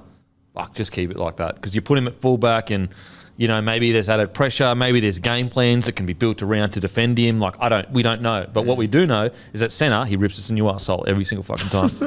Yeah, I guess the more I think about it, if I had someone that I wanted to take those kick returns, it probably would be Ruben Garrick, and I save Turbo for those strike plays when he's roaming around. Ruben Garrick or Stretch? Campbell Graham. Yeah. I was like, damn, you've already fucking dropped him. I'm done with him already. Oh, man. It's fucking New South Wales pick and stick. You don't even get in the team and you get dropped. So, South get the win, 50-16. I still am, like, the fact that Bulldogs put up such a good fight, I still think, like, the Rabbitohs have got a bit more in them. I'm still unsure as to where they're going to end their season. Are they a premiership threat? Are they not a premiership threat? I just want to see, I don't know, because like they're notorious. I'll put it this way. The difference between them and the Roosters is the Roosters squad on paper is better, but we're still unsure of like what type of footy do the Roosters play. With the Rabbitohs, even if they aren't playing as well and they're placed low on the ladder, they still play a style of footy that we can identify like this is what the Rabbitohs play. Even though I still have Roosters closer to a premiership threat than the Rabbitohs, I am more lenient in giving them opportunities to go on a big run towards the end of the year because everything's already set in stone for them kind of thing. But I still want to see I know they won 50-16. Like, I feel like I'm nitpicking here, but I do still want to see just a little bit more from them. I agree with you. And as much as they did win 50-16, in my opinion, if they would have played that first 25 minutes against Penrith, I think they get blown off the park. They made too many errors. There was, as I said, there was a moment where Matt Burton kicked for touch and he missed it. Swung everything. It swung the whole game. They scored 3 tries after that? Yep, they scored 3 tries in 8 minutes after that. Whereas, if it's if that's Nath Cleary, kicks 50 metres, he finds touch, you don't get the ball back for 5 or 10 minutes. Yeah. What do you reckon, Timmy? Still want to see a bit more from him? Or? Yeah, I mean, as we mentioned, all the impacts of the doggies for the game on the weekend, so I wouldn't be drawn into any falsehood about how good a performance this was. It looked impressive, but I wouldn't read into it too much. I think when you're looking at a comparison of them and the Roosters, now I know the Roosters have kept a similar enough side together for a couple of years now, but there's still some moving pieces with like Cheese coming in at number 9. There's a few different faces. The Bunnies, especially now that Eels has had a full season there, pretty well the same side. So their attack needs to be clicking. I don't think they shouldn't be clunky in attack. I think they should be doing not necessarily 50 points each week, but looking better each and every week. So I don't think they've got excuses. They're getting a few middle forwards back now. Tavita Totola's back in the side. Harm Saleh's put together a couple of games. Jai Arrow coming back. Yeah, hopefully coming back in. Hopefully soon. He's had that. It is this week. Amazing. So, yeah, I think they're in it for the long run, Bunnies. I think they're a premiership threat, and I do think they'll go deep. Now, on to Cowboys versus the Dolphins. Wow. This has gotten lost in the noise, this win. I cannot believe it. I cannot believe the Dolphins went up there with essentially their third string six. A couple, they had Kafusi out as well. On top of the fact that they're a new club, all that kind of stuff. I really just didn't give them much hope. I just thought there's no way where they're going to come up to Cowboys. Cowboys are desperate and get the job done. And they did it. And I say it every week, but roster is not an excuse. It just isn't. And I just say it again. Like, now we're saying, oh, look how good this roster is. That's because they've put the performances on. At the start of the year, let's keep bringing it back to it. No one thought these guys were going to do what they're doing. They genuinely might make the 8. Honestly, I came away from this game the other night almost disappointed with the Dolphins' second half performance because they dropped their standards. Like, if you would have told me 6 weeks ago that the Dolphins would be going up in round 6 and beating the North Queensland Cowboys in North Queensland, I would have thought it would have been one of the great upsets of all time. I was genuinely, I sat there in the second half going, geez, this is pretty disappointing second half by the Dolphins standard. And Wayne sort of said the same thing in the press conference after. And this is the Dolphins with Scott Drinkwater and Cotter back. Yeah. Like, we've been saying for weeks that once they get Scott Drinkwater back, they'll be a completely different side. He walks back in at home against the Dolphins side who, they're on their 4th halves pairing. It's incredible. It is mind-blowing what they're doing at the moment, and you still got in this back line 4 guys that either weren't starting outside backs in the comp last year or were reserve graders. They're just killing it. Absolutely wild. Hamiso, what a game. How good is he to watch? Hamiso, man, he's a joy. We are so stupid. I don't know about you, Timmy, but me and Guru are like, I don't even know what his position is. Like, is he a fullback? Does he get through enough work? He's just fast. Yeah. Nah, he's just a fucking gun. That's what he is. He's a fullback, all right. Holy shit. Holy. Katoa, like, think about, okay, on the stats, you're not going to go, oh, wow, look at Katoa's game. He's what, 18 or 19? So he's 19 years old in a new club, took the Dolphins up there at 7 and led them around to a victory over the Cowboys. It is absolutely incredible to be able to do that. Incredible. The whole performance, they're just Tom Gilbert, heart and soul team. Jeremy Marshall-King, I actually had him initially in my team of the week, like as in him or Harry Grant. That's how well I thought he played. Asako, played such good footy. And I thought Asako's best footy was past him. I just didn't see the consistency, the errors that he would make. He'd have one incredible play, then he'd have an error. But clearly, he just needed the right coach at the right time. He's been one of the best wingers so far this year. He'd had so many chances in his career, Asako. So I was like, at what point do you just say he doesn't have it? We know he's a destructive ball runner. He's strong, he's quick, but there's just so many errors in his game. And that's one thing I don't understand. Yes, he obviously thrives under Wayne Bennett, but like Wayne Bennett doesn't catch the ball for him or make his defensive reads for him. One thing that everyone that plays under Wayne Bennett says is that he just simplifies your game for you so much and makes you understand your job. And maybe that's what he does to Jermaine Asako, and he's just nailed it. I would love to get every other coach that has had Asako in their team and just show them what Wayne's doing, because I'm sure they'd be sitting there going, I did all those things. I did all those things that Wayne's doing. Like saying, I'd simplify his game. Like, tell me other coaches haven't said to him before, can you just stop dropping the fucking ball? Can you just hold the ball? Like, whereas Wayne, and like, Asako's not the first guy that he's got this out of. It's unbelievable. It's just, Wayne's just got something about him that I don't think you can teach. I don't think you can coach. He's just so good at making you feel valued and appreciated. And I think like Asako, he might be that player where he just feels valued and appreciated. And he goes, you know what? You value me, you appreciate me. I'm going to do everything I can to return to you what you deserve. Whereas a lot of coaches, you'd be surprised at how kind of like they keep a distance between themselves and you. And I understand why they do it. They're a head coach. They're trying to... And Wayne does to a degree. And Wayne has built up this aura. But I think you'd be surprised at how many players are playing. And it sounds so like pathetic and childish. Oh, you want to feel valued. You're a professional athlete. But you're still a human being. You still want to feel like the coach has got your back, that you want to feel like you're being appreciated for what you can offer. And Wayne just does that perfectly. And I've told the story a million times, so I'll tell it real quickly. Semi-final, huge game. Wayne's geeing the boys up. We're in a video session, going crazy. Fucking boys, we're going to dominate them. We're going to fucking, just all aggressive, hyper aggressive stuff. Pulls me and Darius Boyd aside after the video session, sits us down. He goes, boys, you aren't like that. You aren't aggressive. You don't like hurting people. That's fine. But what you both are super competitive and passionate. I want you to use the passion, not the aggression. And it's just a really good example of him and me going, he's right. Like, I don't want to hurt people, but I am hyper competitive and super passionate. And I appreciated so much that he valued that just as much as he valued the front rower that will fucking take someone's head off. And maybe that's what's happening with Asako. There would 100% be little moments like that that would be having such a positive impact on him. Like, he's playing with so much confidence at the moment. It's an argument that he's the most improved player in the comp right now.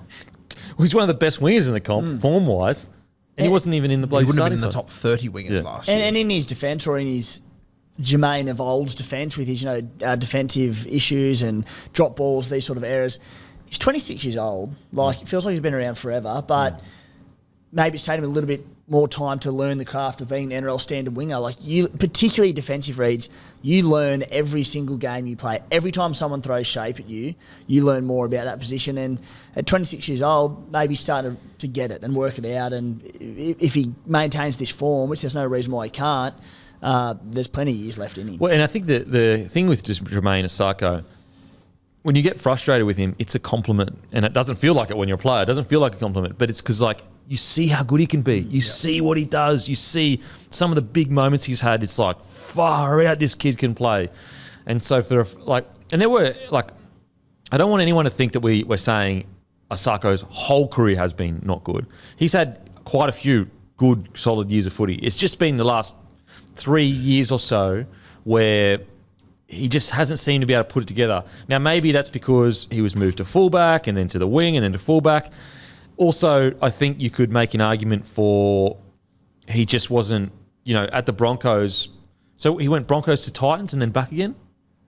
Did he go back to Brisbane? Yeah, I think he finished last year at the Titans, didn't he? But him going to the Titans like that clearly showed that the Broncos didn't have them, didn't appreciate, but in their eyes, he wasn't good enough to be in their starting 17, let alone in their top 30. And so that's evidence of, like, look, maybe the Broncos stuffed it up. Look how good Dearden's going. Look how good Asako's going. Maybe it was the worst period in the club's history that made him play poorly rather than him not being a good footy player. And to be honest with you, at the time, I didn't disagree with them letting him go.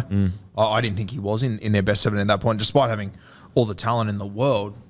It was just error after error after error. I don't think anyone did they? No, and I mean, like, for a long time there, for me, I was watching Asako going, he'll play 3 weeks where I'll go, he'll get dropped next week. Then he'll step 6 guys and do something amazing in one play and you go, okay, he's just brought himself another month. Whereas, as you said, like, is he the form winger in the competition right now? He'd be up there. There's an argument for it. Like, he's playing as good as any other winger, in my opinion. He's averaging 172 metres per game. And he's kicker.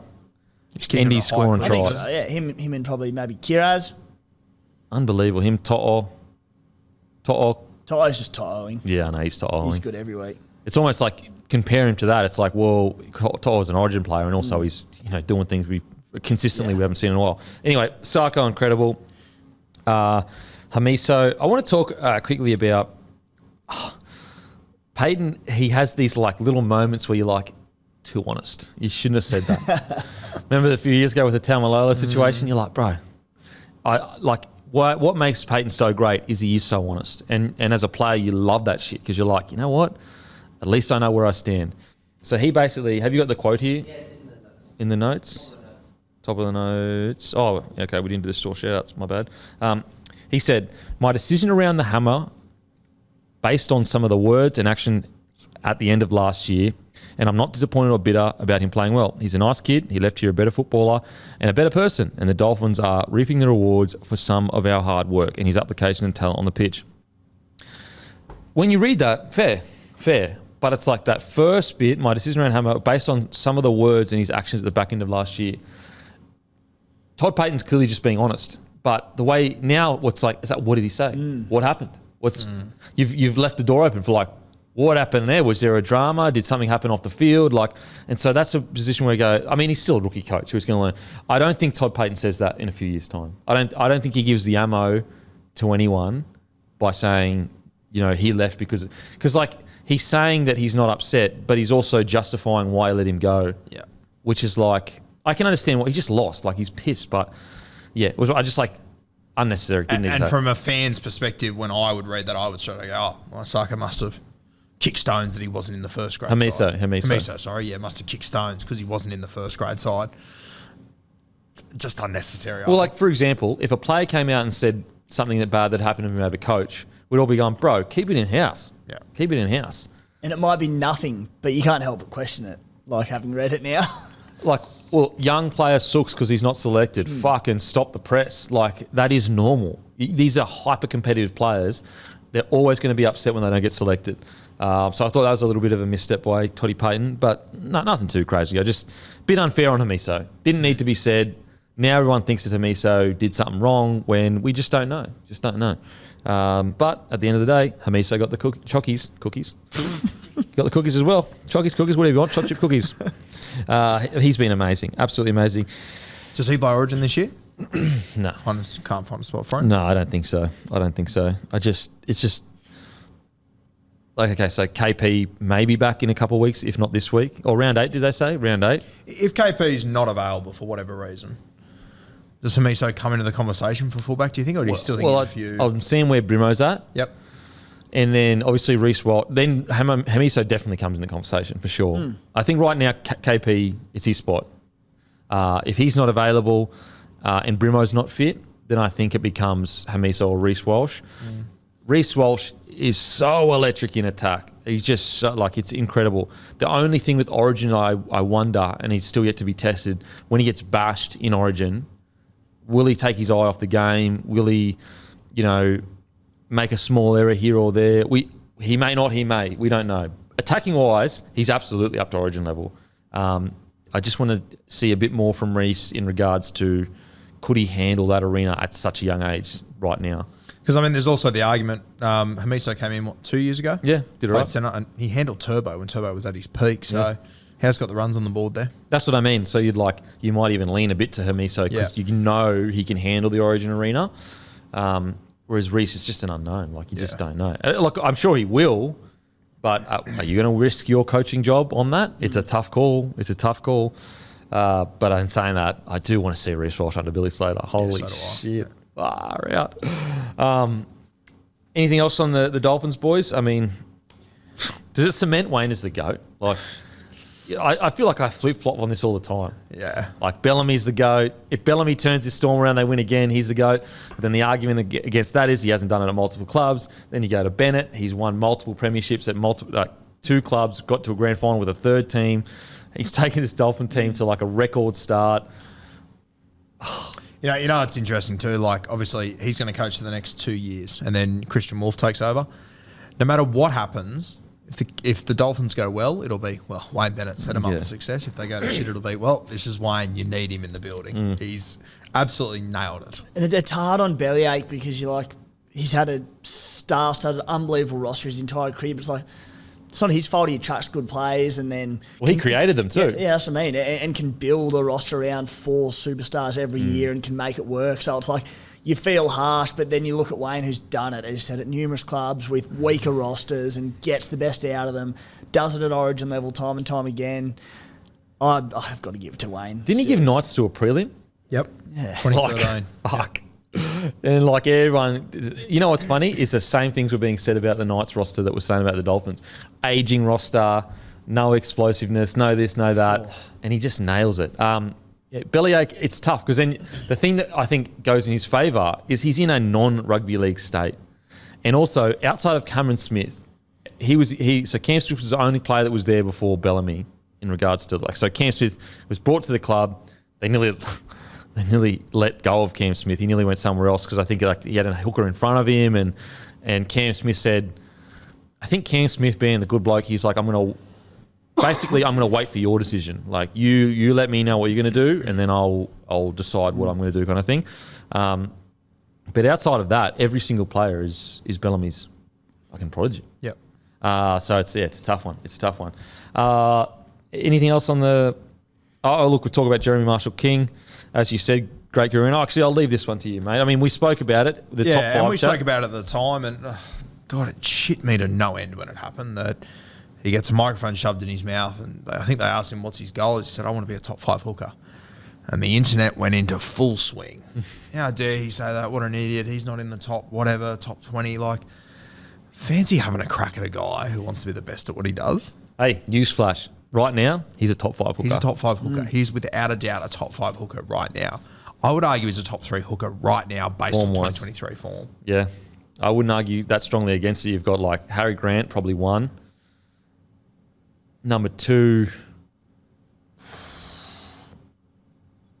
Unless Whoever I'm missing number someone. 2 is, put them into this Dolphins side though, See how they go. and see if they have the same Well, impact. I thought Reed Marnie, but he does have penalties and a few missed tackles. He's played well. Jeremy Marshall King might be the second form hooker of the comp right now. Jeremy Marshall King was a halfback 3 years ago. And now we're talking about him not better than Harry Grant, but in that conversation of the best hookers in rugby league right now. Form-wise, guys. Form-wise. At a new franchise. Yeah. We're not talking about is he better than Api Coruscant or Damien Cook right now? No, we're just talking about form-wise, the games that he's played compared to the hookers' games. He might even be number 2. And people will say, small sample size. He did it last year for Canterbury. He killed it for Canterbury. He was gun. Timmy, what do you reckon? Are we going crazy or what? Form-wise, certainly not. Like, he's been unbelievable. He said it in a roster that no one gave any hope to. So I don't think he's top 3 hookers in the game. No, I or don't top think 5. so either. Form-wise, absolutely is. It's like Asako. I don't think he's even close to top 5 wingers in the game, but on form, he is. Look, you just wanted to say Sid, Sandy, Sydney, whatever. You said doesn't hold a candle to Sid. I've missed a few Sid opportunities today. Mate, because all you're doing, you know what's happening right now, people? Let's just get the cat out of the bag. He's sitting there waiting for his moment because the Raiders beat the Broncos. He can't think straight today. How long have we bloody been here for? Hurry up and get to the main game. Okay. Just one more thing on Jeremy Marshall King before we continue. I think that as Kangaroos fans, we should be very thankful that the Kiwis didn't pick him for that World Cup because I reckon if he was the 9, they obviously had Brandon Smith there who played extended minutes and was gassed during that game. Well, we said, though, that Jeremy Marshall King should be on the bench. It was wild. He wasn't there. It was unbelievable. He played, though, didn't he? Did he play early on? He played and some get games, hurt but he or didn't. something? Early on, But the whole issue was Brandon Smith was out there playing like 70 minutes or fucking 75 minutes or something. Didn't he? I'm trying to remember back, but didn't he play some And he early played on well. and went really well? Yeah. How he wasn't on the bench, I'll never know. But then did he get injured? I don't even know. If he did get injured, apologies. Yeah, apologies if he got injured, but I think even before they were giving all the minutes to Cheese. Yeah. and they wanted to carry Kieran Foran on the bench, and they did that throughout the cup. I know Samoa lost all their hookers to injury, so that's where I'm Look, apologies if we backed Kieran Foran as the 14, but in I think I had him at 14. I think I did. So, but I've been wrong before. Hindsight now, though, very different game with JMK's on the bench. Also, I want to give a shout out. Herman Essa. He was outstanding on the weekend, and he's had probably 2 or 3 outstanding games this year. 4 offloads, 132 meters. I feel like the offload statistic doesn't get enough praise. 4 offloads changes games. Yep.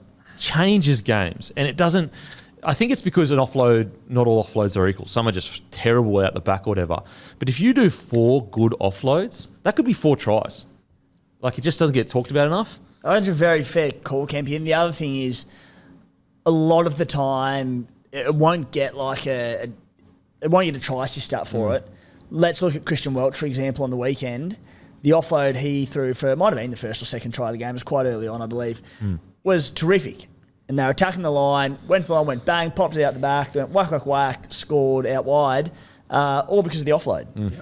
But you're right, it's certainly an unrated stat. And it's quite often, it might not be you score a try off the offload, but that offload 3 tackles later because you're on the front foot now. Oh. That's when it starts to pay dividends. Absolutely. You get you get an extra tackle, a set, every Pretty time much. there's an offload, essentially. Yeah. But provides a decent one. Yeah. And you're getting an extra tackle essentially in a scattered line. Yeah, you So take everything's out fucked. the 2 players that tackled you originally, then you take out the next 2 that have to make the next tackle, and all of a sudden the line's in complete disarray. The defensive lines had to work twice as hard, so they're Yep. twice as gassed.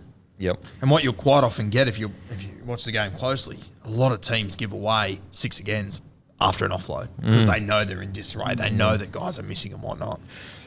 So incredible stuff by the Dolphins. Incredible stuff. Now on to the Cowboys. I am starting to get a bit concerned. I'm starting to get a bit worried about the Cowboys. They have, outside of that first half of the round one, they've been extremely underwhelming this year. Look, I understand they've got some injuries. I understand they've got some people to come back in. But this isn't the same Cowboys that we saw last year, unfortunately.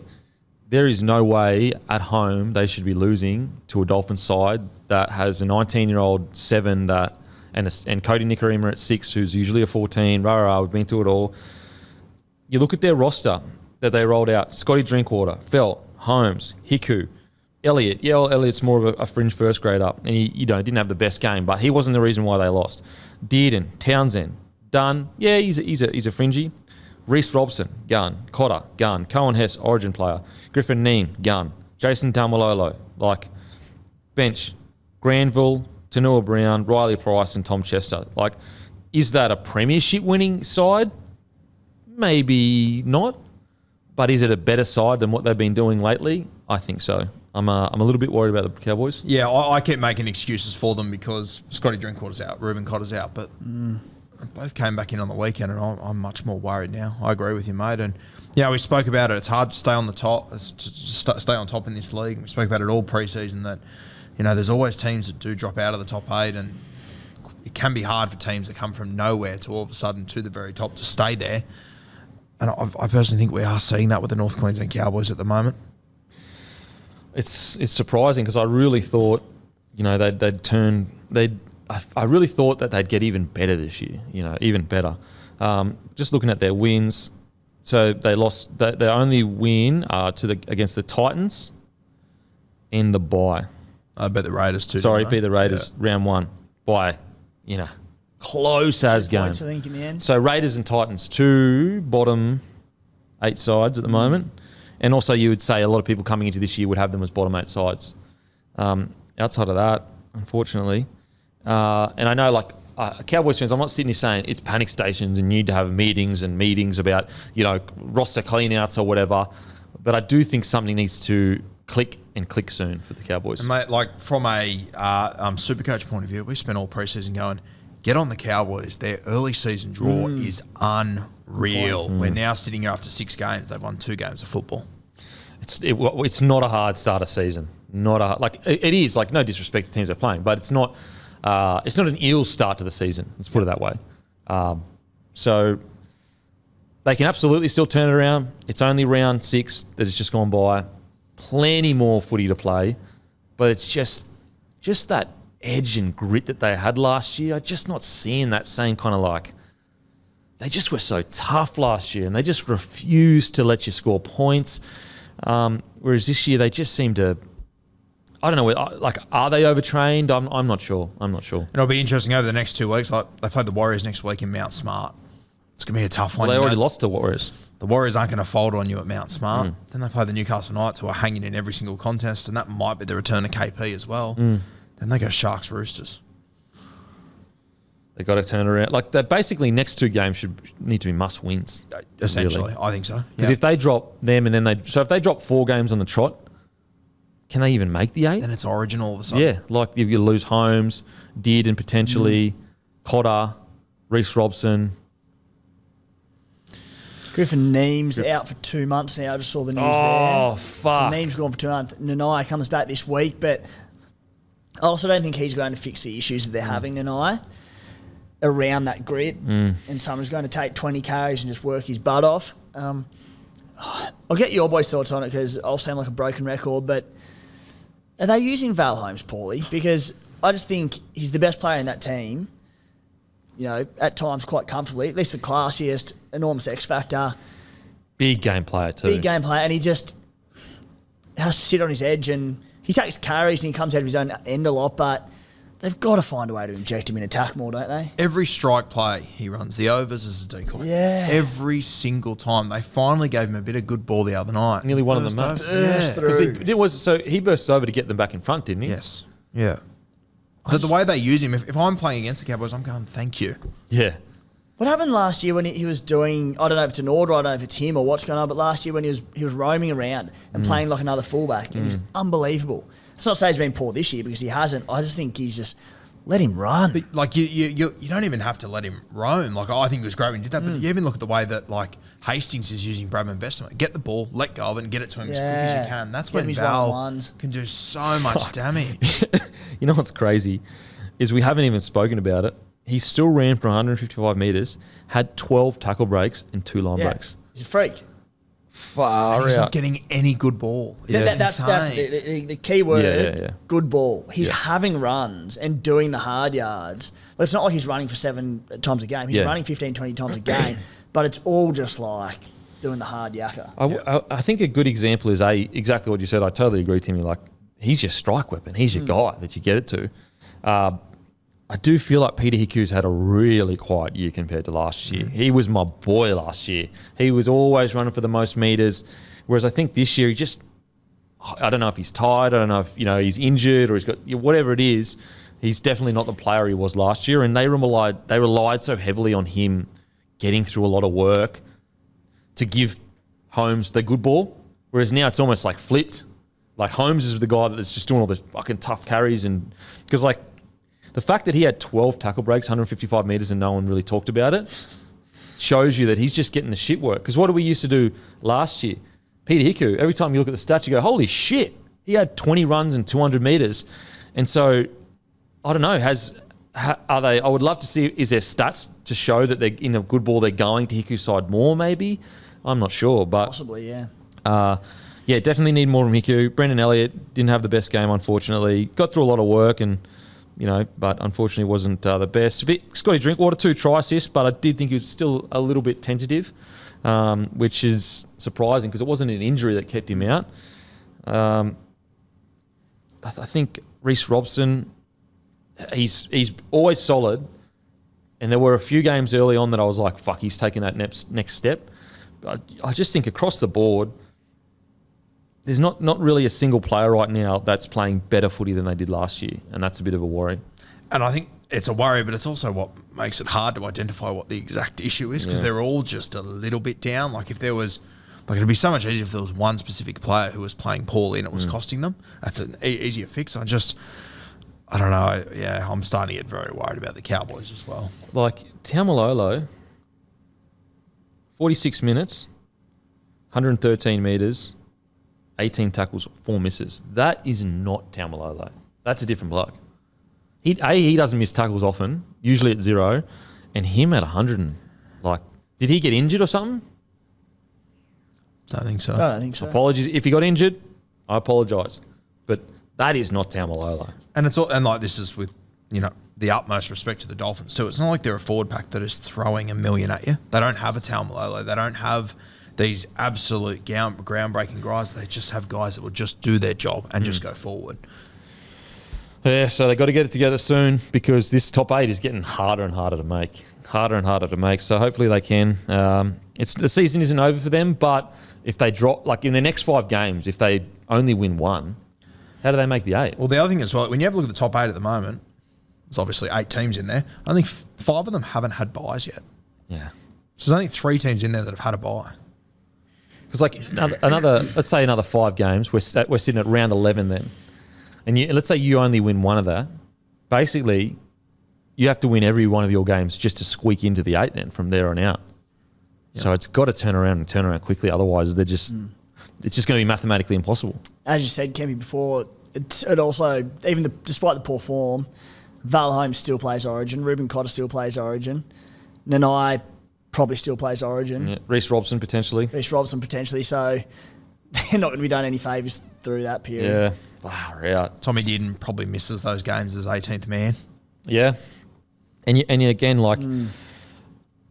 when you look at your draw, and I understand going to a season, you don't want to look too far ahead and you don't want to be like, oh, we can win this game, but the reality is there's tough periods of your draw and there's periods where you should pick up points. And this was the period where Cowboys should have picked up quite a few points. Then during Origin go, you know what, we got the points early, our players are out in Origin, and look, they have actually suffered quite a few injuries, so there is that. I'm not discounting that at all. Thank God, just quietly as well. I'd be on indefinite leave if there's 4 Queensland sides in the top 8. Jeez, that'd make the stomach churn, wouldn't Like it? when you also go back to their 2 wins, like 30 minutes against the Raiders was unbelievable. Other than that, it was pretty bang average. The Titans, I thought they were the better side that day until Foz and Brimo both got injured in the same minute and had to leave the field. And then they got on top. Like it might actually be worse than what it looks for the Cowboys. Yeah. All right. We'll see. Hopefully they can turn it around. Now, onto some store shout-outs. New South Wales, Regal Inn in Tenambit. Great pub in the Maitland area, selling Bloke Lager and Bloke Midi for great prices in their bottle shop. Celebrations, Wadulba, great bottle shop on the Central Coast, selling Bloke Lager for terrific prices. When Cam, our sales rep, popped into the store last week, the manager, Jai, was wearing a Country Bloke hat while working. If you're on the Central Coast, get into Jai's store and grab some Bloke beer. Roseville Cellars, one of our original stockists on the North Shore of Sydney, running an unbelievable promo with Bloke Lager, selling for $50 a case. Get in and support Joseph and his team and grab some Bloke beer. That is Roseville Cellars. Now, Porters in Maroubra, Porters in Alexandria. They're OGs, been with us from the start. Get into your Porters Maroubra and Porters Alexandria. Crest Hotel Sylvania. Ashfield Mall in Ashfield Mall Cellars, and Celebrations Mount Warrigal. Get in there, grab a case of Bloke beer, the beer of rugby league. Give our midi a try. People are absolutely loving it. And yeah, make sure to drink the beer of rugby league. No one likes beer as much. No one likes rugby league as much as we do. That's a fact. That is a fact. Now let's get on to the Penrith Panthers versus Manly. What an absolute clinic. The Panthers looked phenomenal. They look phenomenal. It's funny. What do you get when you cross the Raiders' attitude on the weekend with the Broncos roster? The fucking Penrith Panthers. Yeah. That's what they are. Like, they're as ruthless as the Raiders were on the weekend. They'll get in the fucking dirt, but they have the roster arguably, well, not arguably, better than the Brisbane Broncos. They are unbelievable, and they are favourites to win the comp. Like, they can easily definitely. Firm favourites. Firm favourites. Like, they are out and out right now the best team in the comp. Like, you look at it and go, long season, plenty can change. In the space of 1 month, plenty can change, especially when it comes to injuries. But barring injuries, who even looks like they can beat Penrith come finals time? I don't know. Maybe the Roosters if everything clicks into gear. Maybe the Roosters, maybe Eels being a bogey team. But, I mean, right now they're not looking like they're going to consistently play enough good footy to be in the top 4. They're so good. They're without James Fisher-Harris and Liam Martin. They're two of the best forwards in the world. And they just lost Kick-Out as well. Like, so it's not like they haven't lost, they're stepping into their depth even more. Like Sorensen, who they have refused to start. They're going so deep into their depth, basically going, well, we're going to put Sorensen there. And this is the first time you've got a glimpse of what Sonny Luke can do as well. Yeah. There's so much more upside in this team. It's just getting started. It's just getting started. The three-peat is so hard on the cards. They played a Manly side this week who, when we talk Origin, we'll be talking about Tom Trbojevic. If he plays for New South Wales, they're going to be very hard to beat. They have the Queensland halfback, DCE. Guys like Olakuatu, we're talking about the Smokies. They scored 2 tries off kicks. They probably shouldn't have scored either of them. Yeah. That's it. They're conceding less points now than what they were at this point last year. It is absolutely incredible what the Panthers are doing. Like, they don't look fatigued. They don't look non-interested. They don't look like, what is going on over there? I want to know, how do they stay so high so long and just look like they're enjoying it? Looks like fun. Like, it doesn't look hard. It looks like everyone's on board. No one's fatigued. Like, whatever their physical program is their strength and conditioning and fitness and all that kind of stuff. I want to see it. I would love to see it. Not only have they not had very many long-term injuries, I mean, we didn't even mention Taylor May is not in the starting side. But they've also, year on year on year, lost their assistant coaches consistently every year. New guys come in, they just make it work. Like, you look at how well the Brisbane Broncos are going at the moment. I know despite a loss this weekend, which we'll get to very soon, I'm sure. But Panthers have played 1 less game than the Broncos. They've scored 18 less points and they conceded 30 less points. And also, just watching them play, there's so much higher of a standard of footy players, like, in regards to, like, as a team, the way they play, their structures, their completion, all that kind of stuff. It's just night and day. Like, it's not even Like Broncos are sitting atop the table right now, and Panthers probably, if they played Panthers on the weekend, they probably lose by 40. Like as in, if they played the way they did against the Raiders, Panthers put 40 on them. 40 on them. Yeah, and this is a Panthers side that's won 2 comps in a row. Pretty much their entire squad had to go and play in the World Cup last year. Like, it's a short turnaround, and for them, and you know what? It was rocky for 2.5 weeks, and everyone started to doubt them. Are you serious? They still weren't conceding points. Defense wins competitions. They're incredible. It honestly, it's so. Every coach should be going in just going, I don't even care about attack. Like, just pre-season should just be all about defense. Like, if you're a coach that's looking to get into first grade, you'd be better off being an assistant coach at Penrith than getting your own side right now. Yeah. Yep. Very quick side note, not to detract too far, but Doggies are leading New South Wales Cup. They've won 5 of 6, and their forward pack in the NRL has been depleted. Really? That's awesome for their That depth. is fucking great for this. Great sign. Yeah. Great signs for the next few years for sure. The New South Wales Cup forward pack was the NRL forward pack just about on the weekend, and they still got the job done against the Bunnies. Good sign. It's great signs, especially with, Doggies are planning for that next 2-3 years. Like they're saying, we're not going to win a comp in the next year or two, but give us 5 years. And when your forward pack's doing that, it's full of Jersey Fleet players. It's fucking not bad. Good from them. All right, we talked about Dylan Edwards a bit. So, I mean, what is there to say? This guy is absolutely phenomenal. 4 tries, outstanding. Critter, Tungor, outstanding. Nathan Cleary, almost a perfect game of rugby league. Like, it really doesn't get much better than that. 16 tackles, 0 misses, 274 metres. He had 1 error, so there's your mark on the game. The only downside to it that I can put for the Panthers is that Toto only ran for 246 metres this week. And Cleary only ran for 185 metres. Yeah, they're going to have to work on that for next week. They'll be disappointed. Isaiah, 210 metres. When you have a look at who's leading the league for post-contact metres, this is insane. So Payne Haas is first with 465. Brian Totto's got 405. Kira's got 371. Herbie 371. Thomas Burgess 360. The difference between Brian Toto and the rest of them, he's played 1 less game. He's played 1 less game, and he is coming second for post-contact meters. He is 60 behind Payne Haas, who it feels like Payne Haas hasn't been tackled in a month. Mate, it's unbelievable. Unbelievable. He's the only player in the top 12 that has played 1 less game and is in the top 12 for post-contact meters. Like, we've seen wingers do similar style of ball running. Like, they have these games where you go, holy, 10 tackle breaks and 200 metres. We've never seen a winger do it week in, week out for as long as he's done it. And that's the difference, yeah. There's been guys in the past that are capable of doing it and they're hard to handle, but no one has ever got near what he is doing at the moment. And plus being a gun finisher, plus being solid in defence. Like, he's got a well-rounded game. And he gets better in the bigger games. It's just unbelievable what they're doing out there at Penrith. And he can play both sides. It's incredible. Yeah. Our boy Zach Hoskins, I thought he was outstanding again. I feel like he's kind of replaced Kickout. Now he's not Kickout, but they just go, we need some momentum. Boom, short ball, great line. He's almost closer to Boyd Cordner than he is Kickout.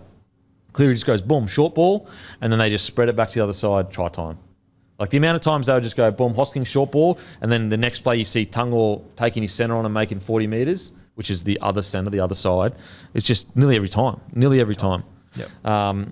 It is just, I don't know what to say. Like, Sonny Luke, amazing off the bench. Defensively, we had questions in regards to, not that we didn't think he could defend, it was just like he's a small body. We hadn't seen him in first grade before. Comes on, 25 tackles, 0 misses. Between he and Mitch Kenny, they've had a couple of HIAs, different sorts of things that have limited each other this season, or their rotation. It was the first time I think they both got through the game. Kenny still played his 50-odd minutes and he spent time at lock. Sonny Luke played big minutes. Like, we knew how good Sonny Luke was going to be, but he's just so crafty. So, we talk about how good Penrith are. They're scratching the surface of what Sonny Luke can do with every single game he plays, because he will get better and better very quickly. Yeah, like, imagine him coming into the season next year when he plays a whole year this year. Imagine how confident he's going to be. The way it's incredible. There's one thing I noticed in this game, and it was Dylan Edwards on his third try that he scored in the 30th minute. Nathan Cleary went to the line and offloaded to him. And I'm pretty confident as they were walking back, Dylan Edwards was saying to Hosking, that was your line, you should have been there. So they like he scored his third try. Oh, and yeah, they weren't because even Hostings happy. was a bit off timing. Yes. Yeah, I remember As that they were one. walking back, they were celebrating. He was saying, that's your assignment. You've got to be there for that. That's the standard that they hold. This bloke scores his third try in the 30th minute, and he's spraying his back rower for missing his assignment. I would have been like, bro, we've made it. We're the best in the fucking world. Got a bit of Balboa over there. It's tough to talk about Penrith. Like, what do you say? Gun, incredible, amazing. One thing I do want to talk about, the Batuta article. Did you see that? Nathan Cleary shared it in his story too. Yeah, gun. If you get a chance, head over to Batuta on Instagram.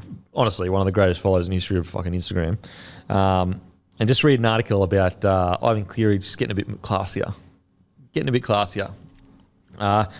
Lindsay Smith, I think he's been really good too off the bench. You know, just a battler. But yeah, nothing else to say really. Nothing else to say. Yeah. Seagulls. Don't do it to me, boys. Don't do it to me. I've been riding you high ever since the pre-season. I've been going, Manly could be the dark horse of the competition. Oh, talk about cracks. This last couple of weeks have not been good. Not been good at all. I don't know, like, if Tommy's having back spasms, do you send him out there? Like, I understand he's so important to the team, but it's a long season. He's your guy. And look, I understand Tom also would be going, I am playing. I just think you make the call there to go, mate, just sit it out. We'll fuck it. We'll lie to the public. We'll say you're crook, whatever. We'll make something up. It doesn't matter. I understand Tommy not wanting to do it because then the fucking shitstorm that follows is, injury, this. And if I'm Manly, honestly, in that situation, I'm saying he got sick, food poisoning, and that's why he's not playing. And I get him dodgy orange at halftime. Dodgy origin halftime, and he's at home. And that's why he's not at the field. That's honestly what I'd be doing. And I would just lie to the media and that, whatever, so there's not a big hubbub about it. Comes back next week, sweet. Yeah. Take the decision out of Tom's hands. That's why you're the coach. Yep. That's why you're the coach. Yeah, I suppose the one thing is, like, I don't know if you can aggravate back spasms or if it's just a muscle twitching its way down there. But, like, look at the way he played. Yeah. It wasn't even close to 100%. Not even 80%. Yeah. Even, I know, like, you've got pride on the line, but at 32-0 at halftime, with his injury history at times, like, you know what? We're not winning this game. Just stay off. I swear, and this is just anecdotal evidence, like, when you're not going as hard is sometimes when you get injured. Like, when you're just kind of, like, protecting yourself and, you know, you don't want to... I just think that have some more faith in guys like KO Weeks to go back there and do the job. Put Cooper Johnson at 6 to defend and just... Yeah, KO Weeks is a future superstar, I think. He's a gun. He's a gun. Were we a bit surprised that Johns didn't get the first crack at that half spot? Well, he played last week and then he got dropped. He's been so good this year. At every he opportunity. he got hooked in the last game that he played for KO Weeks. So, yeah. Well, like again, like, I don't want to I don't want to be too negative towards Seabold. I've been actually really positive towards Seabold. But, I mean, that's an error because, like, what happened is you hooked Johns, you brought KO Weeks on, nothing changed. So Johns clearly wasn't the problem. He clearly wasn't the problem. Surely give him more than 70 minutes of a game or whatever it is. Yeah, and if I'm Cooper Johns, I'm sitting here going, I was the 4-5-8 in the comp in the preseason. Now I'm the third choice in my team. I haven't done anything. Got 70 minutes. Yeah. And then, like, basically the implication of him getting hooked is like, well, you know, he's the reason why we didn't win or whatever. KO's been really effective off the bench as well. Yeah, I look at his stats from last week. I don't see anything too egregious. Yeah, so at 81st minute, he got taken off for KO Weeks. So, look, maybe it was just impact, like purely end of game. Let's get KO on because it's golden point. But then to not play him the next week, it's like, damn, bro, that's fucking harsh. That's harsh. It's tough, yeah. I don't know. Yeah, I don't know what to say. Boys, what do you reckon about Manly? Yeah, obviously it was a pretty tough night at the office for young Kelmer. He's come over from the West Tigers to Manly. Been so good this year too. I mean, he's been unreal, but there's missed tackles and then there's missed tackles like that, and it was at a pretty poor It's when standard. tackles like that happen when you just completely lose concentration. You just stop thinking.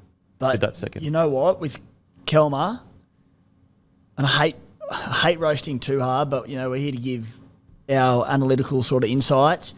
There was that one, which was a shocker. If that was one of the worst missed tackles of all time, there was 3 or 4 others for tries that would 7 missed tackles.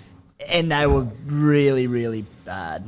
He let through. He must have had something going on. He let through Dill Edwards a few times. There was Edwards one. was shocked to get through. There was one. There was one on TOTW where he made a line break and had a chance to jump on him, just slipped off him, and hopefully he just put it down. It was one-off performance because he's had some good moments this season, but it was just not a good night for him. There must be something going on. He must be injured or something going on at home.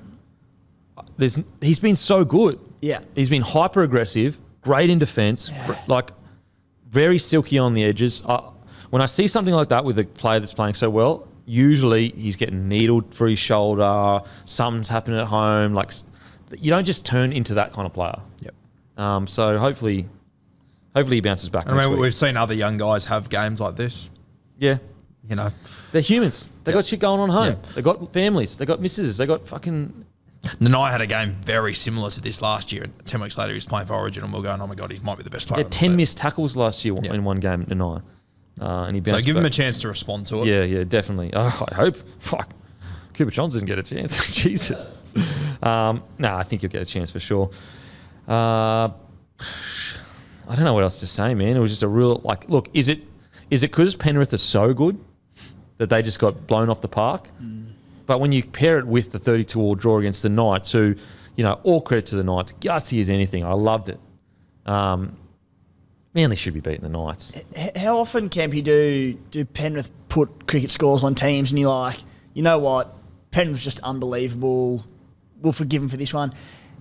Just the nature of the loss, Manly just didn't look good defensively. Was it 30-0 at half-time? 22-0 or 30-0? 30-0. Yeah. They were just 32-0. defensively, they just look so fragile again. And it's as good as Penrith were, it was not a good night for them. Yeah, and you're right. Like it harkened back to, remember when they went on that run, when Tom Troyovic's crazy year, and they got to the finals, and all of a sudden their edges just couldn't defend, and they just got torn apart. It actually was quite reminiscent of that, where every time Tungle got the ball, he ran fucking 30 meters. So I'm not sure whether it's. It's not new combinations. I mean, Saab is coming back from injury, I guess, but it wasn't really his. Anyway. They play Melbourne next week. Do you play Huge Tommy? test. If he's not, if let's say Tommy is exactly the same as what he was for this game, do you play him? Well, my thinking was similar to Tim's, that if it's back spasms, how much can you do sort of thing. But I do agree with you as well that he's not going anywhere near 100%. And he hasn't been for 6 weeks either. Let's be honest here. But the other night, he was in cotton wool out on the field. It's going to be like that. Why have him out there? You're just risking injury for a guy that has had his history. It was a very un-Tommy performance. Like, he's usually when the game, even when Manly get behind, he's so competitive. You can see he's getting angry and he gets in there or take hit ups, whereas he just wasn't there. Yeah, not that it would have changed the result by any means, but even look back at the Knights clash the other week before, just conceding so many. Tolutau Kohler, how good he is defensively and how so if we wrap good. him, they've missed him 2 weeks in a row, shows the value he has to that edge. Absolutely, and we always talk about how good his defence is. His defence is outstanding. You look at, you just mentioned Tungo running right on the left edge, going at Chez's edge on the right, and how they just seem so passive. That was Kohler's up in your face, hits and sticks. Yep. Big loss. So can't wait to get him back. Look, it's not alarm panic stations yet. You could just say Penrith are really good, and then the Knights just been gutsy. That you could say, I just really want to see who have they got next week. Melbourne. Oh, At Brookie. It'll be a cracker. Cracker clash. Yeah, can't wait. You know what? It's a great opportunity to just completely, put it this way, if they go out and put on a great performance, even if they don't win, if they just put on a great performance, but let's say they go out and they beat the Storm, all of a sudden these last 2 games, just boom, they don't exist. They just go into their... Because they beat the Storm that are in form. And this rivalry is so good nowadays, Manly and Melbourne. It fires up every time they go up against each other. So I think Manly are every chance in this game. Jake Trbojevic, 45 tackles, 0 misses. He's a fucking beast. Scoreline. He's a beast, man. So not panic stations yet, but just like, ooh, like it's like you're on a roller coaster and like the wheels are getting wobbly. Like just getting the speed wobbles. It's like, please don't kill me. And I think that's the alarming thing that, like, yes, they played Penrith, but conceded 32 points to a Newcastle side last week without KP. It's 70 points in 2 weeks. Jeez. Fucking Lord. Especially when you started so well. Alrighty. That is us done and dusted for the week.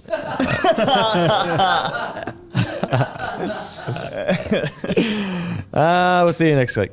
Now, store shout-outs for Queensland. Gumdale Tavern. Gumdale. Celebrations, Hendra, sorry. Black Sheep, Newmarket. Paddington Tavern, Paddington. Alex Hills Hotel, Bottle Shop. N17 Burger Co. Port Douglas. Celebrations, Bocarina Beach. Liquor Legends, Bungadore. Bottle Mart, Cabarita Beach. And Saltwater Creek Tavern, opposite of Movie World. Now let's get into Raiders defeat the Broncos 20-14. Oh, what a tough loss. There he is. This goes. Oh my God. Make me sick. We'll just go straight to you, Timmy. How you feeling, mate? Yeah, we needed it. It doesn't matter what happens for the rest of the year now. We've got the big one out of the way, so yeah. It was a very gritty win, mate. I wasn't stunned. Don't get me wrong. I obviously didn't tip us for the game. We were rank outsiders to win it, but what the Raiders do, that they can get up for games. And I'd mentioned last week that we'd shown enough grit in recent years that we can get up for games. So it was just good to see us actually do it. Yeah. As I said before, like, what do you get when you mix that Raiders effort with a good squad? You get the best squad in the comp. I thought the Raiders did, I said before the game, I said on the Dirty Merger podcast, and the boys give me shit saying I was being too humble. I was like, Raiders love a scrap. Yep. This is a Raiders game. This is a Ricky Stewart special. The Glamour Club, the club that is at the top of the table, flying, got the roster that, I know Ricky wouldn't change the people in his roster, but I'm sure he wishes that his roster was like on that level. Yeah. A chip on your shoulder, and that's what they did. They made it dirty. They made it, and not to say that the Broncos players didn't do anything dirty either, but they just brought it down to that level. In regards to the Broncos, I'm not surprised at all. Like, have we not been talking about this for the last 3 weeks? Like, this game was coming. And unfortunately, we got exactly what we deserved. We got ambushed at our home ground because we don't respect the footy. We don't just build pressure, complete sets. I think at one point in the first half, we were 63% completion. Then after that, in the second half, when we actually started to complete, we outscored, pretty sure we outscored Canberra in the second half. And so, I hope it's a wake-up call. Like, we have this crazy roster with this forward pack that are just unbelievable. And obviously got our outside backs that are fantastic as well. But it doesn't matter how good we are on paper. And the thing is like, when the Broncos click, it's the best footy. I personally think it's the best footy to watch in rugby league right now when they click. But they don't click for 80 minutes yet. And that's the concern. And I hope that this is the wake-up call that they needed. I hope that everyone gets the message of, like, we might be one of the most talented rosters in the game right now, but we still can't just go out there and think we're just going to rely on our guns to score points. Because what did the Raiders do? We had heaps of sets heading into their try line at the end of the game, and the Raiders just dug in for each other and kept us out. So although I've been stoked with the Broncos' progress, we're still on top of the table. I think that anyone that's listening to this podcast knows I've been warning about this for a few weeks now. And I don't think it'll be the last time this happens. Well, I don't think so either. I think the words you used there, a wake-up call. I think that you're a young, confident squad that you are going to need wake-up calls throughout the season as well. I'm confident this won't be the last game like this where we sit here and go, how did Brisbane lose that one? And the other thing is, Kempy, like if you went through, just kept winning games through to the Origin period, and then you drop them throughout Origin period, and you'd have excuses of missing Origin players or Origin players backing up on a 3-4 day turnaround. I don't think it would have helped the complacency. Like, you're always going to drop a game at some point. Yep. It was against a gritty Raiders outfit, so be it. But a great wake up call, and as I said, if you went through and cruised through to Origin, lost a few in that period, and then sort of started losing a few at the back end of the year, get it over and done with early. Lose one now, you might lose another one that you shouldn't in a couple of weeks, but it's, that they'll learn so much from it. I thought it was interesting to listen to Kevin Walters after the game last week, talking about how they're breaking it down into months or 6-week periods and everything. I reckon part of Walters would be like, we deserve this and needed this a little bit. They were getting very confident. Like, I'm all for this is our house and all that sort of. I love that, but I think it is good for a squad like this to have a wake-up call like that. Well, we love it. Like, as content creators or whatever, I love that shit because it's like, it's fun, it's whatever. But I've been in footy sides. There's a reason why you don't do that. Because did you ever see, you don't see, like, for example, when Cooper Cronk went to the Roosters, they used to shake hands after tries, the Storm.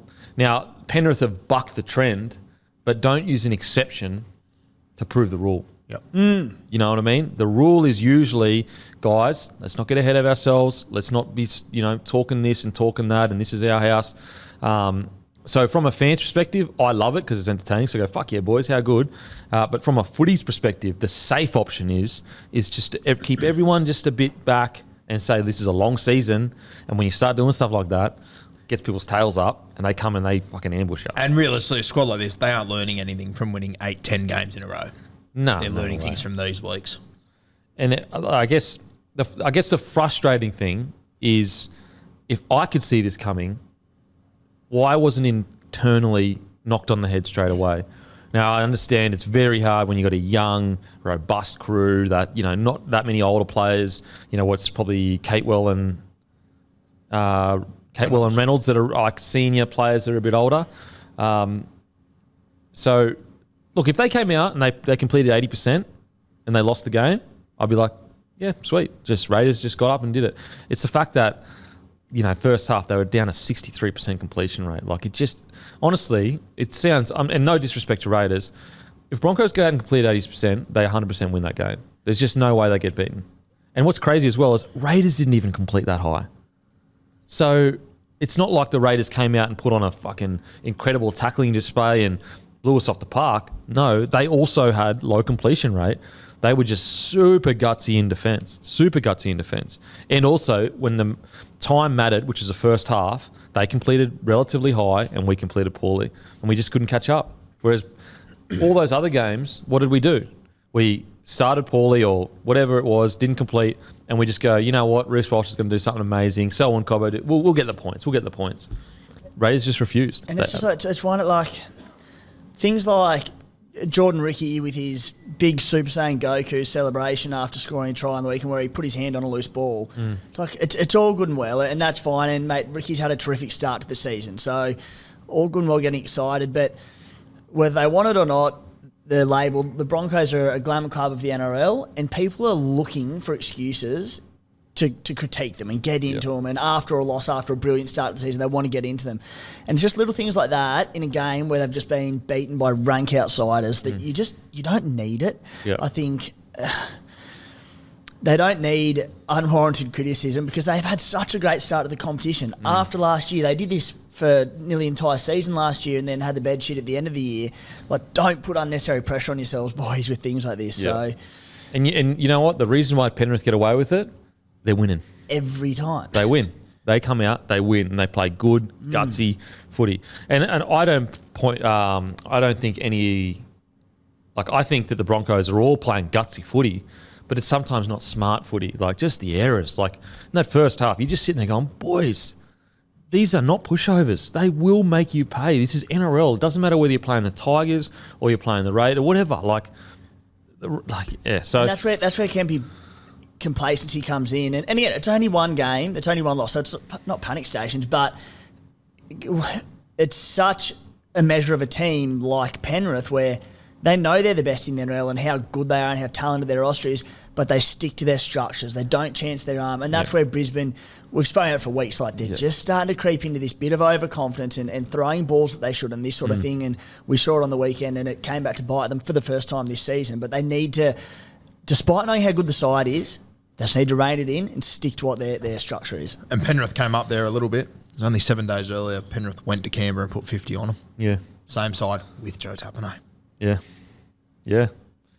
So it's just like, wake up call for the Broncos. I hope that what they've achieved so far this year is incredible.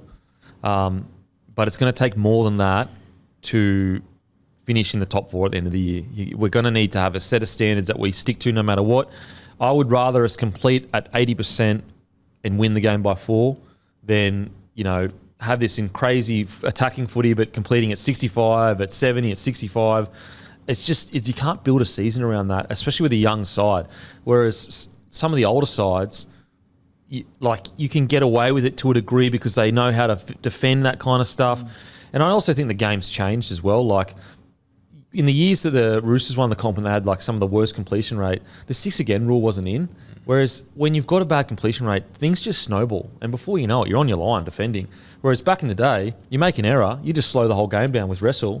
And then all of a sudden you get your set, you're all good to go. So really disappointing for the Broncos. But I think that, as I said, even though I'm super high on the roster that we have, and when they get it together, it's so amazing. Like, we saw glimpses of it. Like, we saw Haas, we saw Flegler initially before he got taken off. We saw Carrigan just honestly rolling down the middle. We saw it happen. But you need everyone on board for that. So hopefully this will be the wake-up call where they go, you know what? Let's just stick to basic footy. We've got enough attacking points. We've got enough attacking flair to get the points. That's not the question. The question is, can we stick to basic footy and complete at around the 80% mark? Some positives for the Broncos. Obviously, Payne Haas once again. Holy, he's so good, man. I'm convinced he'll never play a bad game of footy. I can't think of one. No. I can't think of one. And he's, 22 or whatever? Now, there are reports coming out that he's about to sign a crazy $1 million deal or whatever. A little bit concerning because, as I said, the salary cap's gone up. So maybe we need to, we think it's going to go up. So maybe we need to readjust that $1 million because like $700K of yesteryear might be worth $1 million this year, maybe. So if that's the case, like if the $1 million is the equivalent to $700K of last cap, then I can say it's worth it. But if it's not, then I go, fuck, $1 million for a front row is pretty fucking. Look, if there's any front rower that deserves it, it's him. But it's a lot of cash for a front rower. Other positives. I'm trying to. It was just a disappointing game, man. Kempy won. It's so funny. Like, had it been one try swing either side and the Broncos win this, the whole tune just changes to what you say. Oh no, they gridded out another win. So putting the boot in a little bit, but. You in particular have spoken a lot about just a few concerns around Kurt Capewell's defence for the last couple of years. Had a couple of shockers for tries. There was a line, Zach Wolford's line break, I think, but then there was the poor one on the Geordie Rapana. It might have been his first try. Do you have concerns around his defence, or do you think it's something that... Well, I'm pretty sure...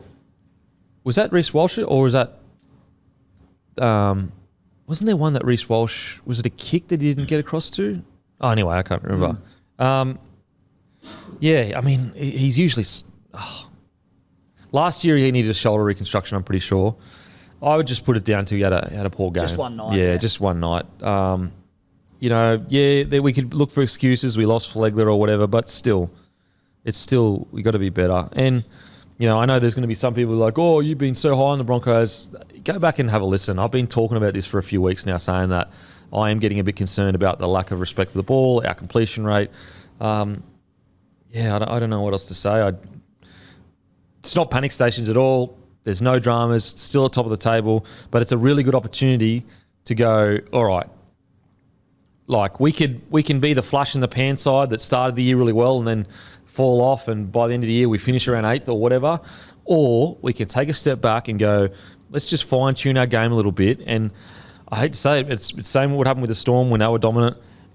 Look to Penrith, and go, what do they do week in, week out that we can do and emulate in regards to keeping our standards, and winning footy matches. I think it's generally one of these examples and those times where you say the loss would have done them 100 times more than any win would have. Yeah, like if they win 22-20, I'd still be rocking up here on today saying I'm getting really concerned about this lack of completion. If they play a good side, they're going to get absolutely pumped. Like, if they ran into Penrith on the weekend, it would have been a bad day at the office.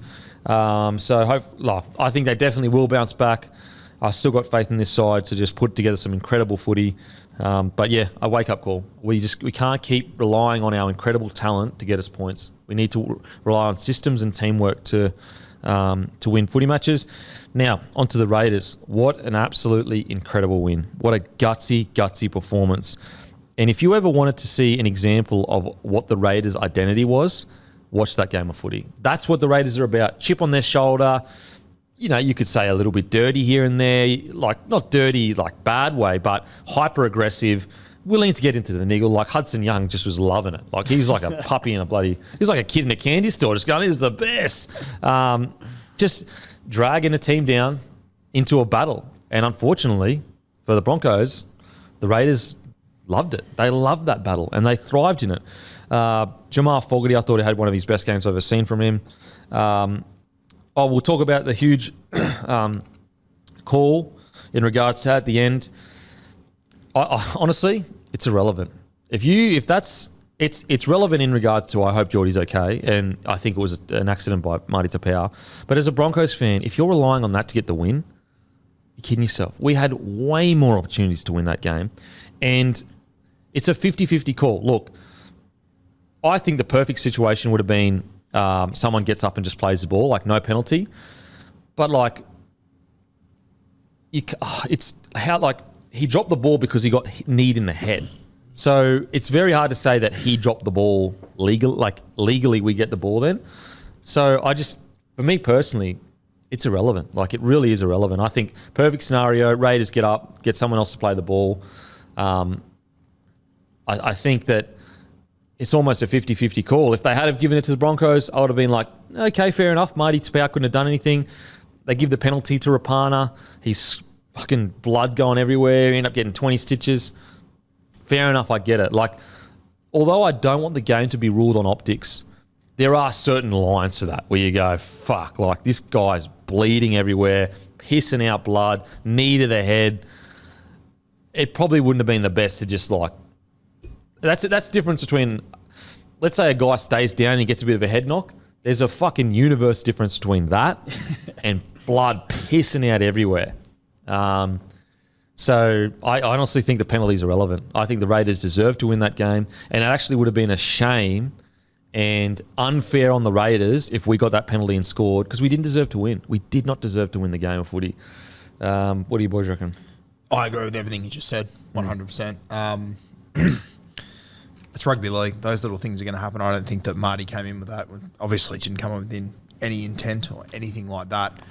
It's just part of footy. It's going to happen. I agree. I think it would have been great just to see a play the ball on the mark there. But, I mean, he did drop the ball. There was a reason for dropping the ball, so they probably had to have a reaction to that realistically. You can't just say, ignore drop balls because of things that happen. You have got to make a call on it. So, an awkward situation, but I agree with you, mate. I don't. Once again, if you think the referee decisions are deciding your game, you haven't done enough to win it. What do you reckon, Timmy? Yeah, agree on all fronts, boys. Obviously, absolutely no malice in it from Big Marty. A real just unfortunate circumstance late in the game for it to pan out the way it did, but I think the right decision was made, and as I said, wouldn't look too far into it. And as I said, I don't want optics ruling the game, but we have to be reasonable here. Like the blood's pissing out everywhere. So even if you go, I still wouldn't have given a penalty, surely you can understand why the ref and the video, like surely you can see the thought process behind that. This is not a call that you're going, what the hell is going on here? This is a call where you go, blood pissing everywhere, cab brought on to take him off, stretcher, all that kind of stuff. Bit of a tough look if this guy doesn't get a penalty, we go on to score a try. Like it's pretty brutal. And I see the other side of it too, though. I see the other side. Like, what is Marty Tapau supposed to do? He's getting down there fast. Now, some people say he should have slowed his run. Then it's like, okay, now is it just protect the kicker? Like, are we getting to a point where you've just got to run and just stop and then make the decision. Like, part of rugby league, like, why do we say, what a brave take? Why do we say that? Because they're about to get fucking towed up. Whereas if we take that away, it's not a brave take at all anymore. The defender can just go, I'm not even going to jump because I know I'm not getting jammed. How good would fullback be? Yeah, just sit there. So, and something was to happen in that situation where Rapana catches that ball, and if Marty holds off, Rapana beats him and he goes out the length of the field. We're going, what a shit missed tackle. I know. What's he doing? So it's just, look, it's a freak accident. I can see both sides of the argument. I just think it's irrelevant. I really do. I think that we're not going to see freak accidents like that happen every week. This is just a one-off situation where everything went wrong. Broncos could have easily won the game before that. Now, onto the Raiders. Croker, I thought he was outstanding, as we've already said earlier in the week. Rapana in attack was really good, these 2 tries. Corey Horsburgh, isn't he just finally he's finally becoming the player that we thought he might be a few years ago? Been struggled with injury and been a little bit in and out. That far out, he's becoming a fan favourite. He just rips and tears all day. Every time that his form's picked up, he starts to get a bit of hype. He's always had an injury. I think, was it last season, there was a Lish Frank one or something like that. And, he's building the games up now.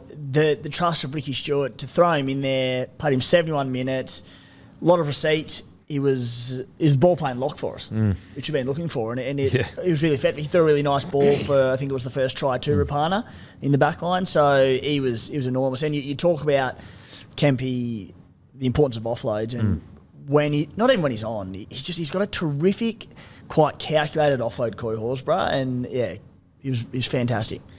I thought it was interesting. Like, it was 2 weeks ago, he scored 2 tries, came up with the match winner, and I thought, okay, Corey's now earned the trust of Ricky Stewart. This is going to be the time when he really comes on. The next 2 weeks, he went 30 minutes, and then all of a sudden this week he plays 72. In Supercoach, we've got a term called Ricky Stewart roulette, where you try and work out his interchanges and what he's going to do, and it's so hard. And I think I'm more confused now than I was previously. He's now Corey the 13 because he's played pretty well at it. He was outstanding. Corey Huddlewear-Nida, I thought he was really, really good off the bench. And you saw, why I just sometimes feel like if he could get some more minutes, we'd see this more often. Maybe is that, because he's obviously started a lot this season. I know it's only a small sample size, but he was so good on the weekend. Maybe he's better as that X factor off the bench, come onto a tiring defence. He's got good footwork, possibly. Yeah, maybe it suits him more, because he was damaging. And you could just see the game kind of shifted when he came on. Brought a lot of energy. Hudson Young, as we said, he was great. He fucking revelled in the battle. Anyone else stand out for you boys? Albert Hopewadi, I thought he got through a bunch of work. 20 runs, 3 tackle breaks. I thought he was really good. Zach Warford, solid. Just a very steady hand at number 9. Made a good line break early on. Yeah, Jamar Fogarty, I thought he was great. I really did. 564 kicking metres. Just did what he needed to do in a game where you don't have the strike power of Jackie Whiten, so just get in the grind. Just get in the grind, and that's what they did. They just ground their way to a victory. Matty Timoko, another 150 metres at centre. Yeah, I know. I love watching him play at the moment. He's just coming along so nicely. Anything else on the Raiders, boys? All good, mate. Titans defeat the Dragons. And also, don't forget, Bloke jerseys, all new design, coming soon. Plus, get in your local, grab a case of Bloke beer. Go to your local independent, ask them to order some Bloke beer in. They should be able to order some in. Be polite, but ask to come in, and they should be able to order it. Titans defeat the Dragons 20-18. It's a really gutsy win for the Titans, in my opinion. I loved it. And, this is the kind of footy we've been calling from the Titans, is if they can just keep their opposition to a 16, 18 margin, they're in the game no matter what. No matter what, they're in the game. What a moment for Sexton to come in and score the match winner after getting absolutely pizzled last year. Comes in, scores the match winner, and replacing Foz.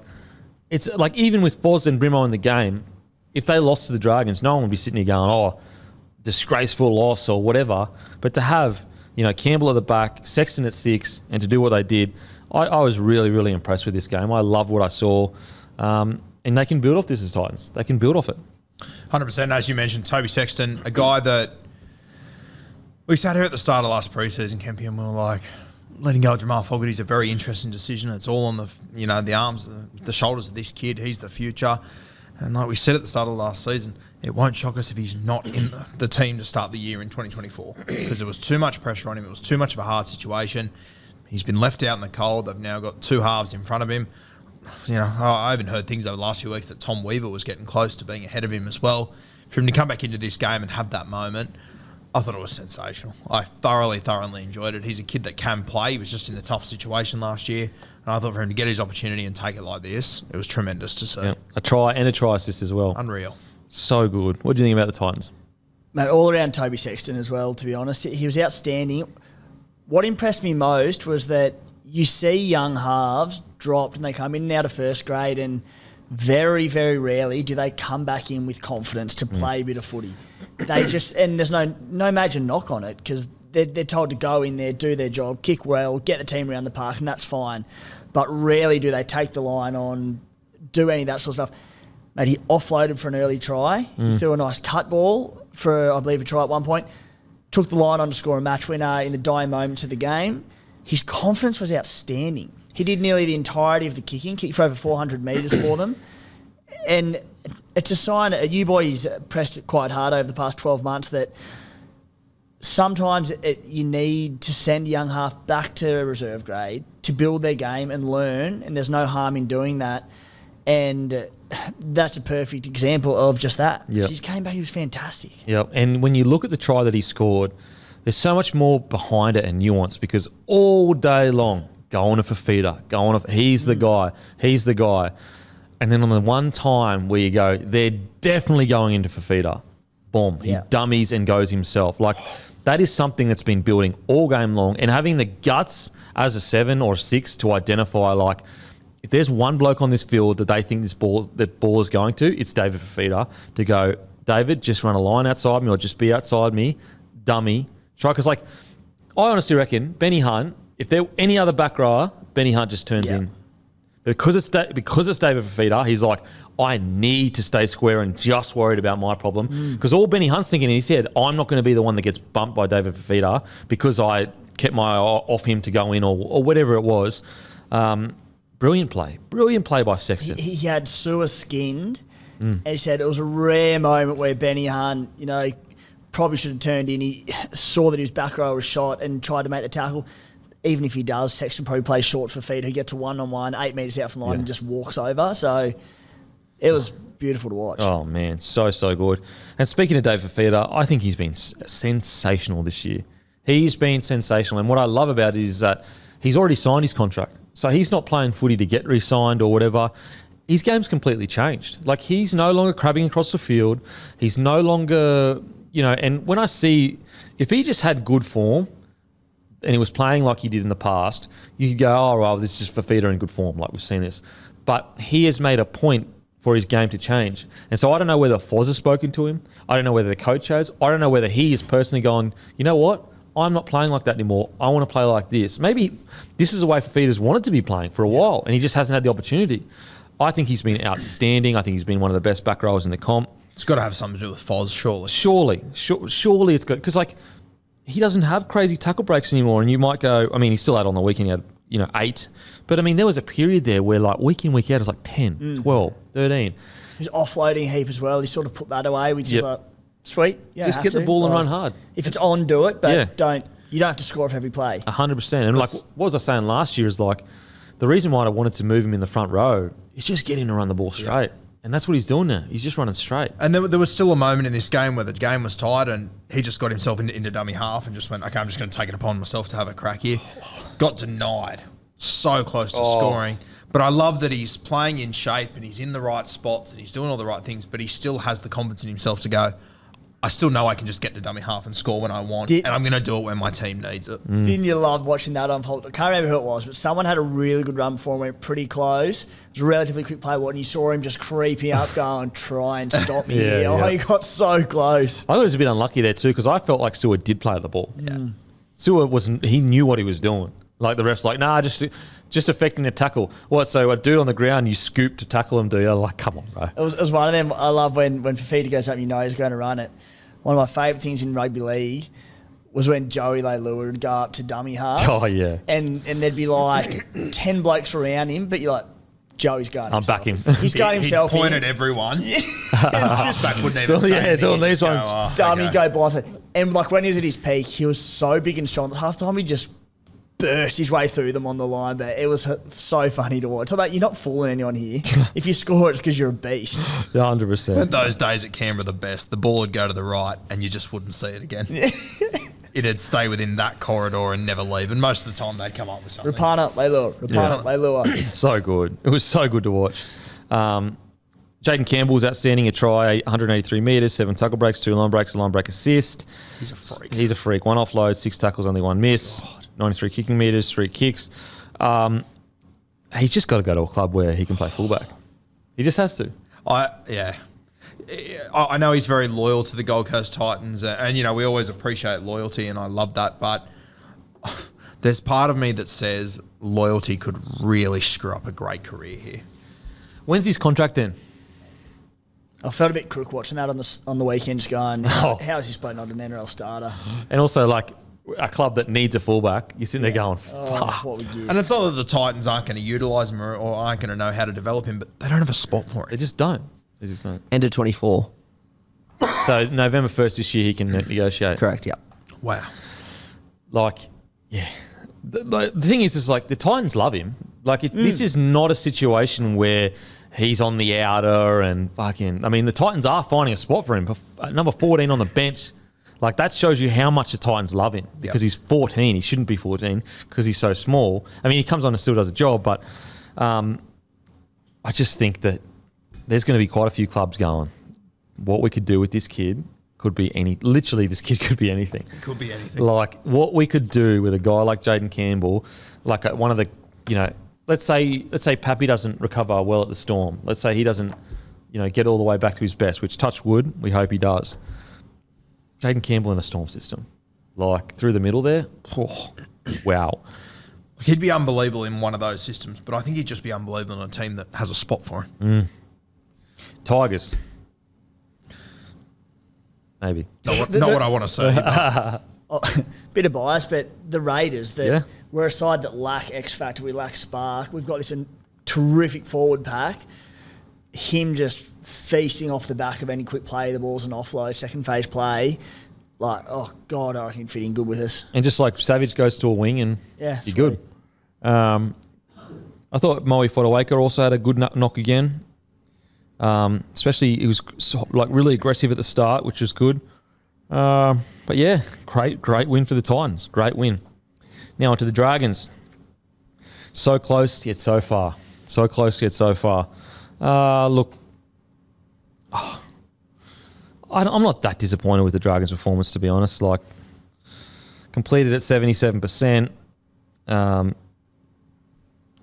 You know, maybe their missed tackles was a bit high, but I didn't mind it, the Dragons' performance. Like, I'm not sitting here going, oh, panic warning. Like, if they were a top 8 side, then I'd be like, yeah, maybe they probably should have got the job done. But I really don't. I'm not that concerned for the Dragons. I'm not sitting here going, oh my God, panic stations. I mean, after their big loss, I was going, holy shit, this could turn into a disaster. So I've actually, I actually think they've done quite well to bring things back around. I agree, mate. And they've just in general exceeded my expectations so far. They look a lot better than what I expected them to. Geez, I thought when Ben Hunt crossed and scored that try, I thought they can't lose this. Yeah, it's over. They're home. Devastating for the St. George Illawarra Dragons, for their faithful. But yeah, I'm not panic stationed about the Dragons. I don't think they'll be a top 8 team or anything, but I don't think they'll be the bottom 3 team that I thought they were going to be. You know what's crazy is, once again, the Dragons, I don't know how they fucking do it, they're a win outside the 8. Yep, and they'll probably stay there all year. So, like, they're still in the year. They're still in the hunt. No pun intended. Yeah, glass half full, win outside the 8, glass half empty, a win off 16th, loss off 16th place. Yeah. But you're right, boys. They're putting in. They won't be too disheartened by the effort on the weekend, will they? It was again. They're pretty gritty. They're becoming a gritty side, and much like the Raiders, they're not going to have big wins of 30-plus margins, but you just don't want to see the big margins of losses. Like, they'll grit their way to plenty of victories. I thought young Toby Couchman, 19-year-old off the bench, got some good signs. He looked all right. He's a local junior with a brother as well. There's 2 Couchman brothers that are both very talented. Thurl Butchers. Yes, yep. Benny Hunt, far out, wins the match, and then, obviously they score on his edge, and then at the end there he drops the ball. I'm just like, fucking poor bloke. But he's built up so much goodwill, it's like, yeah, whatever. Yeah, I'm sure that's not in his top 100 most frustrating moments over the last few years. Who else? Jack Bird at 13 I thought was okay. There wasn't really that many standouts out. I mean, Benny Hunt played outstanding. Ravalawa, I think he's been going all right. He's actually been going quite well over the last few weeks. 171 metres, 6 tackle breaks, 2 line breaks, 7 tackles, only 1 miss. Yeah. Anything else, boys, with the Dragons? I mean, just like another example, Zach Lomax's first try. Ben Hunt kicks from the right side of the field. He comes from left centre and catches the ball on the right-hand side of the sticks on the full. Like, so much ability. Just got to put it all together. Even like he could have offloaded, knows to hold on to it, keeps it in one hand and then twists it and puts it over, and you're going far out. There's another one there where he went up, he caught a ball and he threw it around his back. It floated forward. But just there's just things that Lomax can do that others can't. But I don't know, he just can't seem to put the entire package together. I thought Sloan was a little bit quiet this game. I thought that, he had quite a few errors. Hopefully he can... hopefully this doesn't affect him too negatively. Like, hopefully Hook handles this a little bit differently and just, like, backs him all the way in. Nothing to worry about, mate. All good, rather than being, like, in the video sesh going, look at this, look at this, look at this. Because I don't think Sloan's the kind of player that is going to respond well to, like, heavy negativity. Some people do, some people don't. It just feels like we're Sloan over the last 2 years. Like, depending on what week it is, the conversation is completely different. Yeah, I know. You just want him to flatten out, be consistent, just find his groove in first grade. The upside to him is worth persisting with. Yep, yes, I agree. Give him a crack, let him make his mistakes, let him learn, because you look at sort of Hammer, who's had his moments in the past at fullback and it's taken a little bit of time, and now he's just flourishing. Yeah. Sloan can do the same. Agreed. He's very talented. And in his defence as well, he hasn't really been given that fair of a crack yet. Like, he got 2 or 3 games last year. We're at round, 6? So 6 games of footy. Like, you want a long-term fullback to get longer than that to have a crack. And as much as he's got mistakes in his game, so I think if the Dragons are honest with themselves, they can go, we've made some mistakes with his development as well. There's got to be a meet halfway. Surely, I hope Hook at the start of the season said to him, and he very well may have, mate, you've got the first half of the comp. Like, we'll give you 13, 14 games, make your mistakes. Like, this is your spot. Yeah, agreed. Now, on to Knights defeat the Warriors, 34-24. Man, I got to say, ever since that Dolphins game, the Knights have been so gritty. So gritty. Like, yes, they're leaking a lot of points, and that is not good. But for where the club's at right now in regards to injuries, in regards to their roster and everything like that, I think that internally they drew a line in the sand after that Dolphins game and just said, boys, never again. We are in the 70th minute. We are not going to, because you can't tell me this is the team with, like, you can't tell me that this is the same team attitude-wise. Like, this Knights team doesn't go away now. Now, it's only been a few weeks, but I just think that, yes, they got some troops back, but I don't think it's, obviously the troops back help for sure, but I just think it's an attitude that you see with the way they're playing at the moment. They're just gritty. They hang in games. So massive props to them getting a win, 34-24. Lockie Miller, he still has a few errors in his game, but he's just energetic. He's just upbeat. He's in the game. He's averaging 9 tackle breaks a game. Yeah, and we said that was going to happen. We said he'd probably lead the tackle breaks. Like, that's how good he is with the ball in hand. Without their strike player, they sure are scoring a lot of points. So it's just like...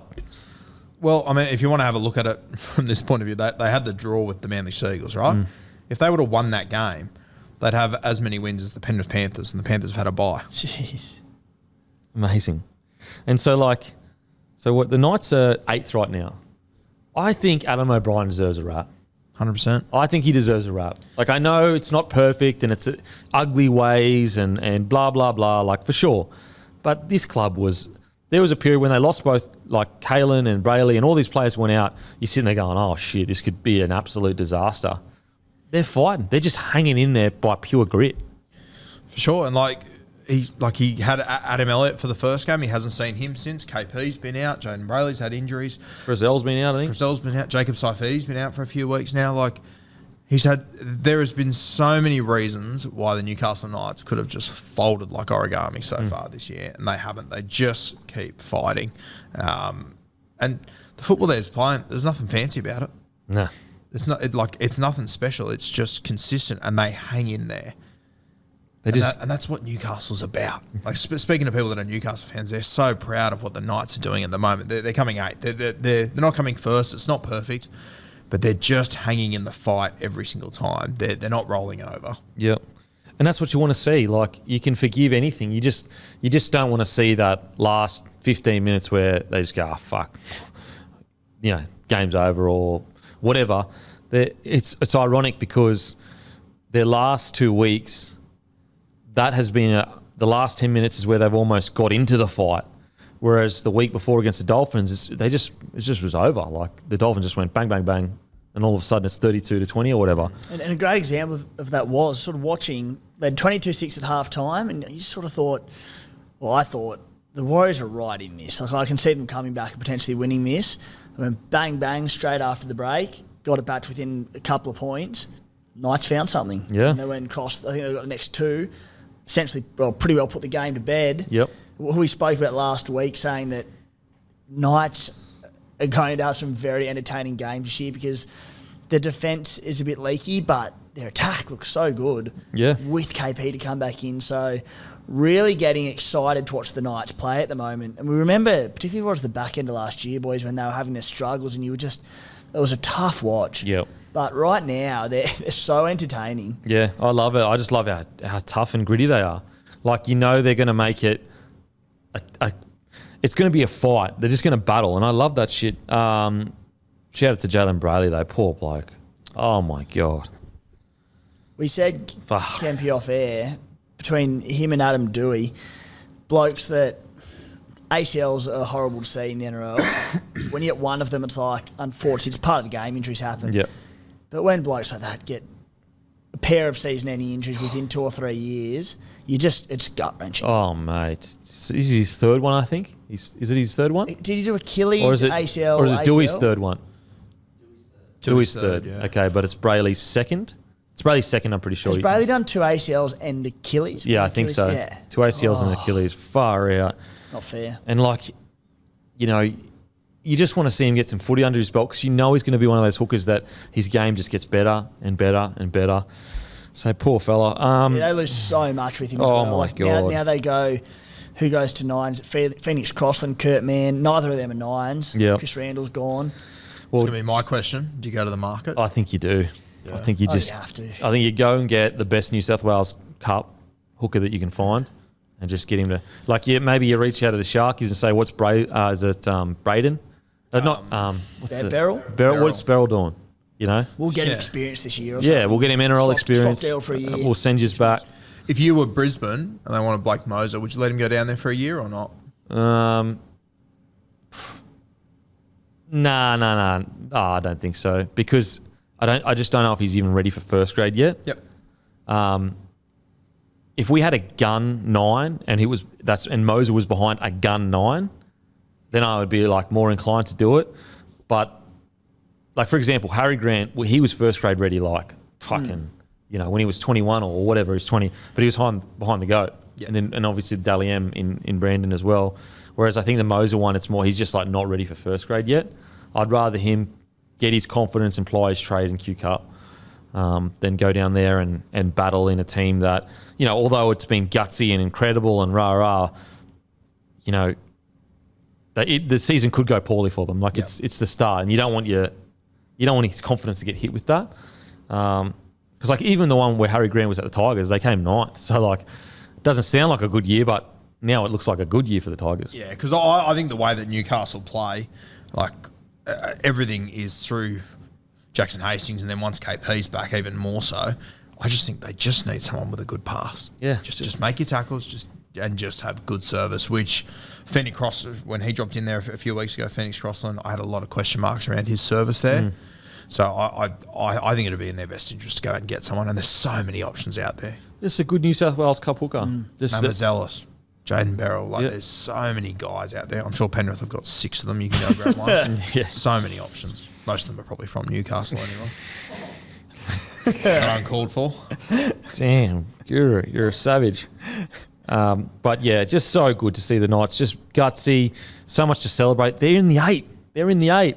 So how crazy is it the Cowboys are sitting 15th or whatever, where they're desperate for wins, and the Knights have set themselves up to, if they could just stay solid for the rest of the year, they'll be in the fight.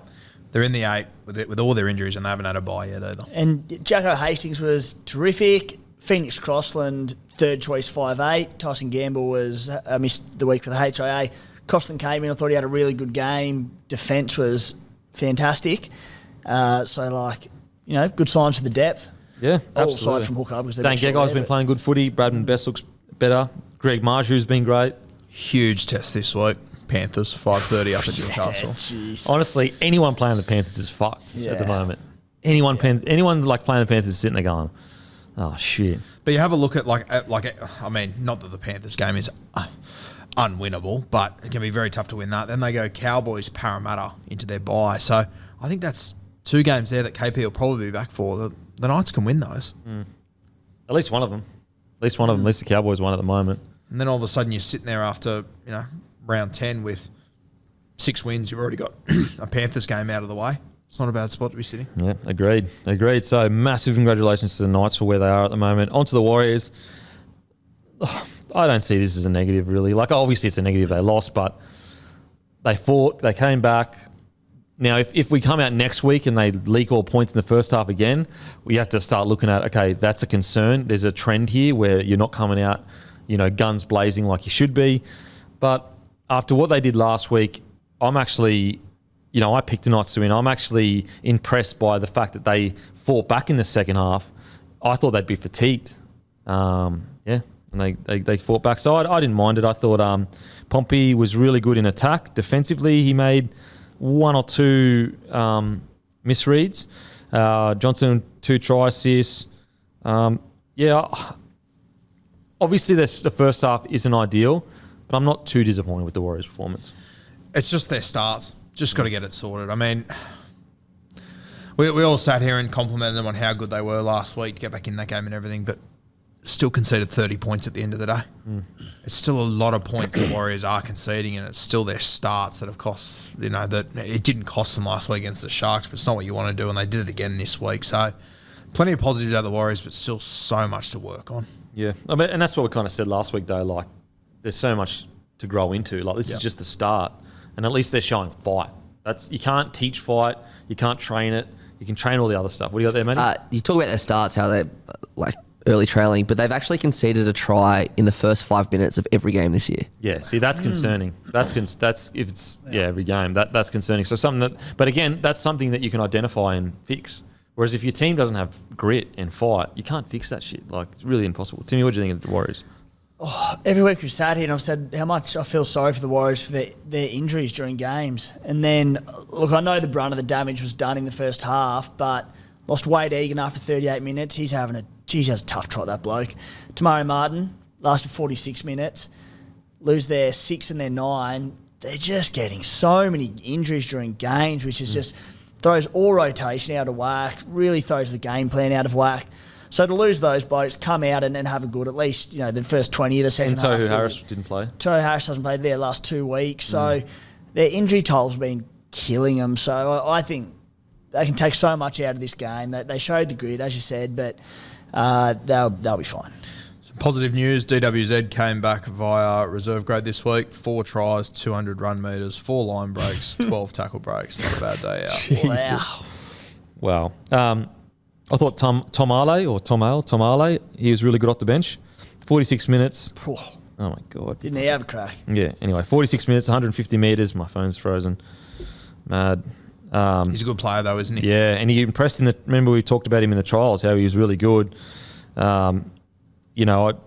He's only going to get better and better and better. He's kind of come out of nowhere. I wasn't aware of him before this year. Yeah. So, again, he's just going to get better and better. So, Warriors, unfortunate injuries. The start of the game is clearly something they should focus on, but, again, I just like the fight. I like the fight. Now, on to the final game of the round. Tigers v. the Eels. Eels come out. And Tigers are actually defending decently because it took Mitchell Moses incredible kicks. Oh, my God. That kick for Dylan Brown was absolutely phenomenal. It looked like Eels were going to run away with it. Tigers come out, show some fight, play some real good footy for about 20 to 30 minutes. But to be honest, the standard of footy, it just wasn't there yesterday, especially for the Eels, considering their grand finals last year. The Eels are such a hard team to put a finger. Like, they beat the Panthers. But then, and I rode them to the death last year, all the way. But there's just something about this year that just isn't. Something seems off. I don't know what it is. I can't identify it. They're just, I don't know. Yeah, they're missing Junior Polo, so maybe that's a big reason. I'm not sure. But a win's a win. A win's a win. Yeah, but for a team like them, I expect a higher standard. And, mate, I'm the same as you. I sat there last year. I didn't ride them all the way in. I said, no. And then I'm sitting in the prelim final going, oh, my God, they're going to pull my pants down here. They get to the grand final and they don't fire a shot. Like, they're such a hard team. It must be so difficult for Brad Arthur to just work out what is going on with this side and how it's... Because, the spine players always play really well. Like, Moses has been consistent. Gutho is king of consistency. Fuck, he's good. They've got, like every single player... Oh, I shouldn't say every single... Most players in their team are in the top 4 of that position in the game. Like, all along, maybe their back line can be a little bit hit and miss, but outside of that, as far as 5'8", halfback, fullback, hooker, I don't think you could really ask for much more. Like, they've lost so many great forwards, but still you've got state of origin reps in the front row. You've got Ryan Madison who comes in, Jermaine Hopgood's burst onto the scene this year, Sean Lane's been killing it on that edge. I don't know what the problem is. Yeah, I don't know. It's just... And it's not like they completely go out of the game, but... I mean, maybe it's their edges. Maybe their edges just aren't clicking yet. Like Hayes Dunster, he had 3 errors and looked like he was still recovering from his injury. He didn't seem like he was at top flight.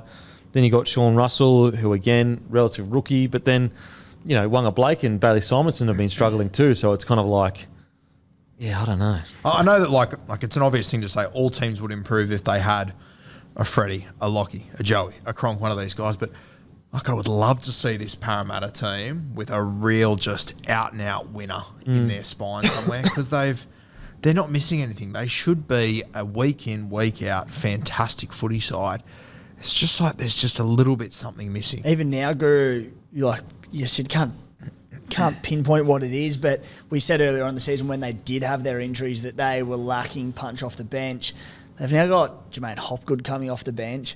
Interesting to see, when Junior Bolo comes back into the team this week, he'll obviously start, but it becomes such a well-rounded pack again. Maddo started at lock. Sean Lane came back on the edge this week, went the distance. Widemu Greg's been playing well. Widemu Greg's been good. So the team is so good on paper still, isn't it? And I've got to give a shout out.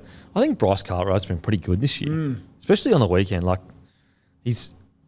So far this year, he doesn't have the errors. He's been getting through the tough stuff. Yeah. And that's where if Bryce is doing a job out there, if I was coaching them, which I'm obviously not, but I would be reverting to keeping Maddo on the bench for me and doing what they did last year and having that impact after 20, 25 minutes because I think it's pretty evident that there's a drop-off once some of those guys start to leave the field. I thought it was weird they didn't.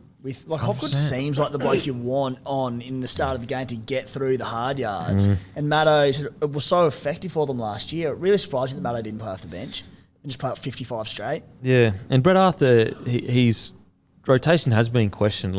Even last year there was questions on why certain things were happening. So, yeah, I don't know. It doesn't... Yeah, again, I just don't know where to put him. I don't know, right now... okay, I guess. Like, fuck, not really. They're a grand final side last year. But as per usual, they're in a spot with Parramatta where they're not a basket case. On paper, they've got a team that should be up here. Instead, they sit in the middle, which it actually makes you ask more questions than if they were just an average squad, you know? Like, they're in a really awkward spot where they probably do get criticised a little bit more than most sides because they do consistently underachieve, in my opinion. I honestly think this side could win the comp on paper. Yeah. On paper, yeah. Fully fit, Why not? could win a comp.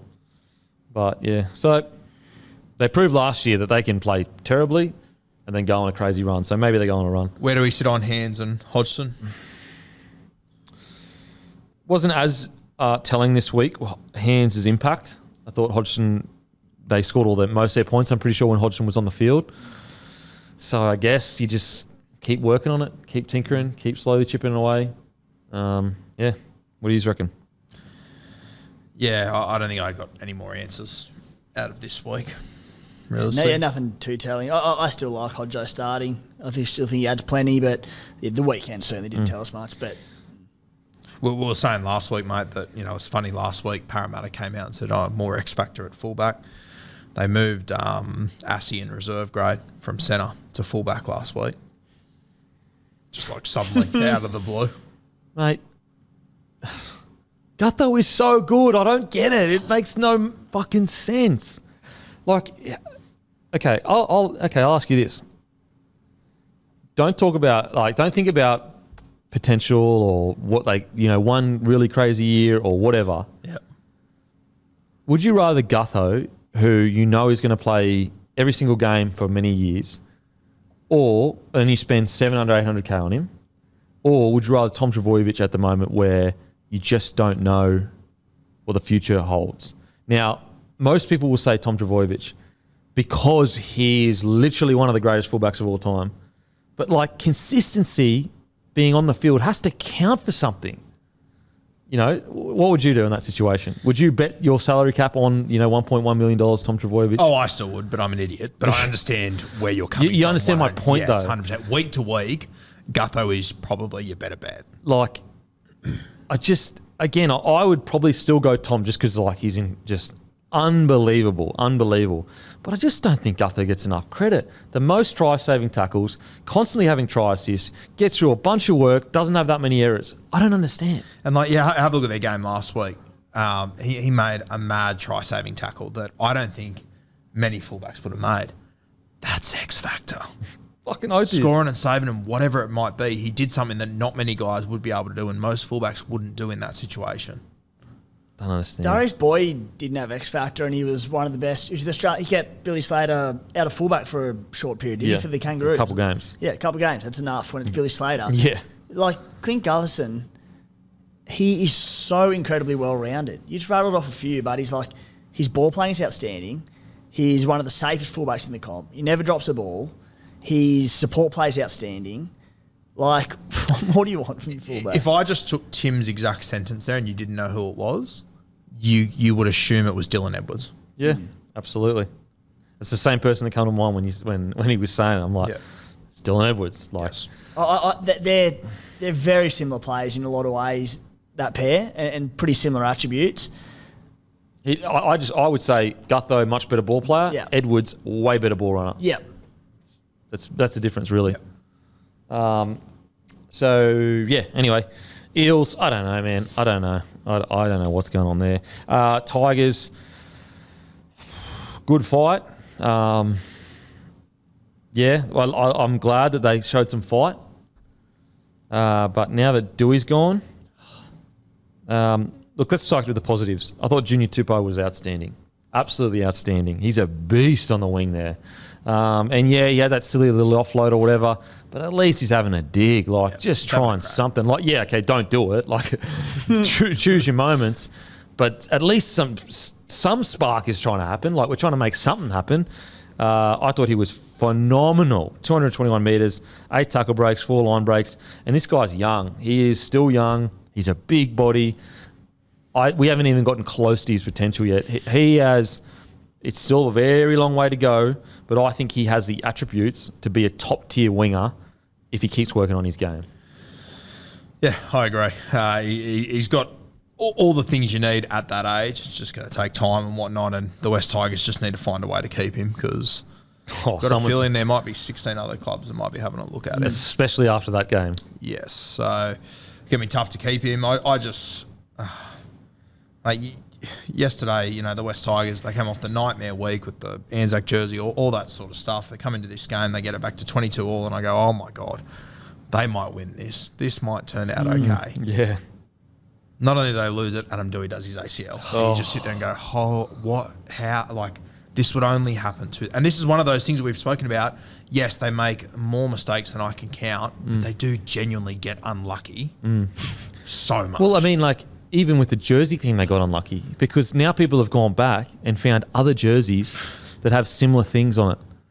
But it was the Tigers that got pinned up. As another Tigers. Yeah. I will say, though, clubs... show some respect to the Anzac. Take the fucking time to get it right. Whatever club it is. It's outrageous that we are not respecting the Anzac enough to... This is a product that you're selling. Let's just say if you're so money hungry you care about the product. It's a product that might make $100,000 for you. Take the time to put some effort into what the product is rather than just Googling army person. Because that's what you're Googling. Anzac. It's we're talking about the tippity top, the sacrifice of lives for our country. And we don't have a respect enough to just take some time to, liaise with the army bases. And anyway, that was just a side note, but. Yeah, and it was, even their response to that, got the jersey and got up the new one. I thought, good, they're just going to wear this on the chin. And I looked at their statement and it was the first paragraph was them wearing it on the chin. And then it was another 8 statements about but this, and I was like, just take the L and move on. Yeah, people will just respect you so much more if you just say, hey, we messed up, we're just moving forward. Yeah. But the way that they handle things is just wild. And you have a look, Wakeham came in 2 weeks ago, reportedly. He was told he's got as much time as he needs. He was given 2 weeks, and now Tim Sheens has to ring him this week and go, hey, you're back again. You actually do have as much time as you possibly can because we don't have any other halves in the building. And Dewey gets moved back to 6. Staines goes to the back. It is just bizarre. Staines actually had a fucking gun game.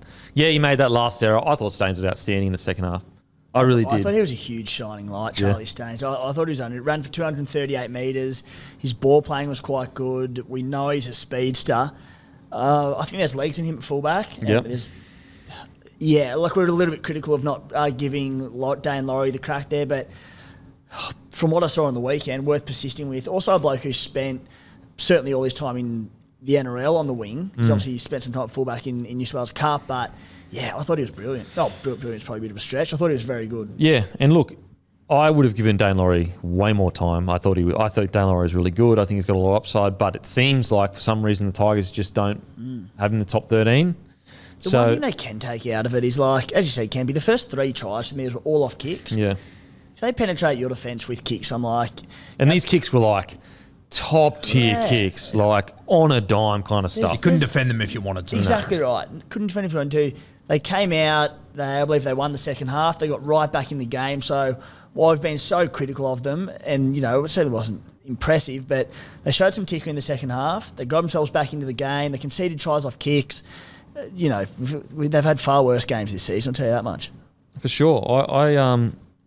I think there's a lot to like. I think there's a lot to like. There's a lot to take out of that as a club after everything that's happened. Yes, okay, you're still 0-6 or whatever, and that's devastating. But there's a lot of positives there. For example, essentially outside of Jake Simpkin, who came on for 9 minutes, everyone that came on made 20-plus tackles and didn't miss one tackle. That's great. That's great because it shows you're ripping and tearing, you're doing the right thing. So, yeah, I think there's plenty to take away from that. Yes,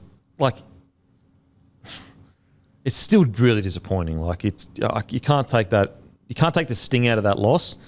But, I thought Papali'i was better. I thought Bateman was great. Clemmer, Coruscant looked good. There's some upside there. It's probably their best performance. Maybe outside of the Dogs one. I think this one was their best performance. Yeah, so that's a positive. It shows ticker. It shows they're willing to just rip in. They've got the bye next week, so they've got a 2-week run into the Manly Seagulls in 2 weeks. So It's not too bad. yeah, no, You know? coming off this, yeah, I mean, it's probably, as much as it sucks they've lost Adam Dewey, it's probably good timing that they've now got 2 weeks to prepare for life without him at least. Just wake him in there immediately, get them working together. Now, store shout-outs. In Victoria, Naughty Norman Mexican restaurant and bar in Mornington. Manager Tom is now pouring Bloke Lager on tap and is open till midnight. So get down there and enjoy some pints. That's Naughty Norman Mexican restaurant. Vernon Street Cellars in Kingsville South. Owner Ben is stocked up with Bloke Lager and Midi. Bedillis Liquor Emporium, Croydon. Owner Yong is stocked up with both Bloke Lager and Midi. Karma Cellars in South Melbourne. Owners James and Archie are stocked up both lager and midi. Celebrations at Rain and Noble Park. David is stocked up with lager on a great deal. Now, let's get into our tips or accountability for next week. Brought to you by Sportsbet. The legends over there. Make sure to gamble responsibly, but support them because they support us, guys, but always gamble responsibly. Dolphins versus Rabbitohs. Dolphins paying $3.50, Rabbitohs $1.31. Another Wayne Bennett Cup. I'll take South Sydney. Bunnies. South. Yeah, bunnies. Sharks versus Roosters. Sharkies paying $2.15. Roosters paying $1.71. Sharkies for me. Yeah, off the back of the bye. Sharkies, I think. Roosters. Outsiders. Bit of value at $2.15. Yeah, I like don't that. hate it. I'm going Roosters bounce back game. Teddy back. Teddy back, angry, filthy. It's going to be a sick game. Oh, mate, I 100%. wasn't busy that night. And you went Roosters? Sorry, fellas. I went Roosters, yeah. Yeah. Also, just quick fact, Roosters haven't lost there in about 5 or 6 years and are on about a 7-game winning streak against the Sharks. Oh, wow. Manly versus the Storm. Manly $2.45. I think that's not good. I think it should be higher. And Storm $1.55. I'll go Melbourne. What do you think Manly should be? About 3. I'm so tempted to go Manly. Just because of the Battle of Brookie. Battle of Brookie. I'll back him. Yeah, I just think as long as Tommy Turbo's all good and fit and firing, Ruben Garrick's likely to be a big out, but I won't be bored, mate. I'll go Manly at home. I'll go Storm. I'm going Storm. Warriors versus the Cowboys. Warriors favourites $1.85. Cowboys $1.95. I'm going to take the Warriors. You think on form you got to go Warriors Yep, Warriors. at home? Do it. I'm going Cowboys. I'm going for the big lift here. I'm just going to, because we've all been pretty similar outside of the Manly call. They've got to bounce back. And just surely they got to. Anyway, we'll see. I mean, it'd be good to see the Warriors keep going. I'm loving the Warriors ride. Newcastle Knights paying $5.50 against the Penny Panthers. I think we're all going Panthers. Yeah, Penrith. Oh, yeah. Titans versus Broncos. Titans paying $3.75. Broncos $1.28. That's not a bad bet from the Titans. Titans usually get up against the Broncos. I mean, I'm still going the Broncos, but not bad value. Yeah, I think it'll be close than what people are expecting, but I'll take Brisbane. Team list will be the big one if they can get Foz or Brimo back. Yep. But yeah, have to go Broncos. Broncos. Raiders versus St. George. Raiders $1.50 favourite. St. George $2.60. Is Jackie Whiten back? Jackie's back and Tarpany will be back too. Yeah, wow. Yeah, I'll go Canberra then. Raiders. Eels versus Doggies. Eels $1.45. Doggies $2.75. Yeah, obviously pinning team list with who can be named, but I'd still lean towards Parramatta for this one. Eels, but Doggies every chance. Yeah, I don't hate the Dogs here, but I'm still going Para. Yeah, I'm going Para. That is us. Beers and Break Evens, 3 p.m. Wednesday. 3 p.m. Wednesday, yep. Looking forward to it. And when you see Guru next on this show, he'll be... actually, he won't. 2 weeks. Yeah, he'll be back in 2 weeks. So when you see him, he'll be a married man.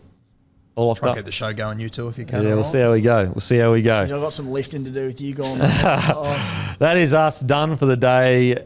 As usual, I'll go and fuck myself. Thank you. What are you really gambling with? For free and confidential support, visit gamblinghelponline.org.au.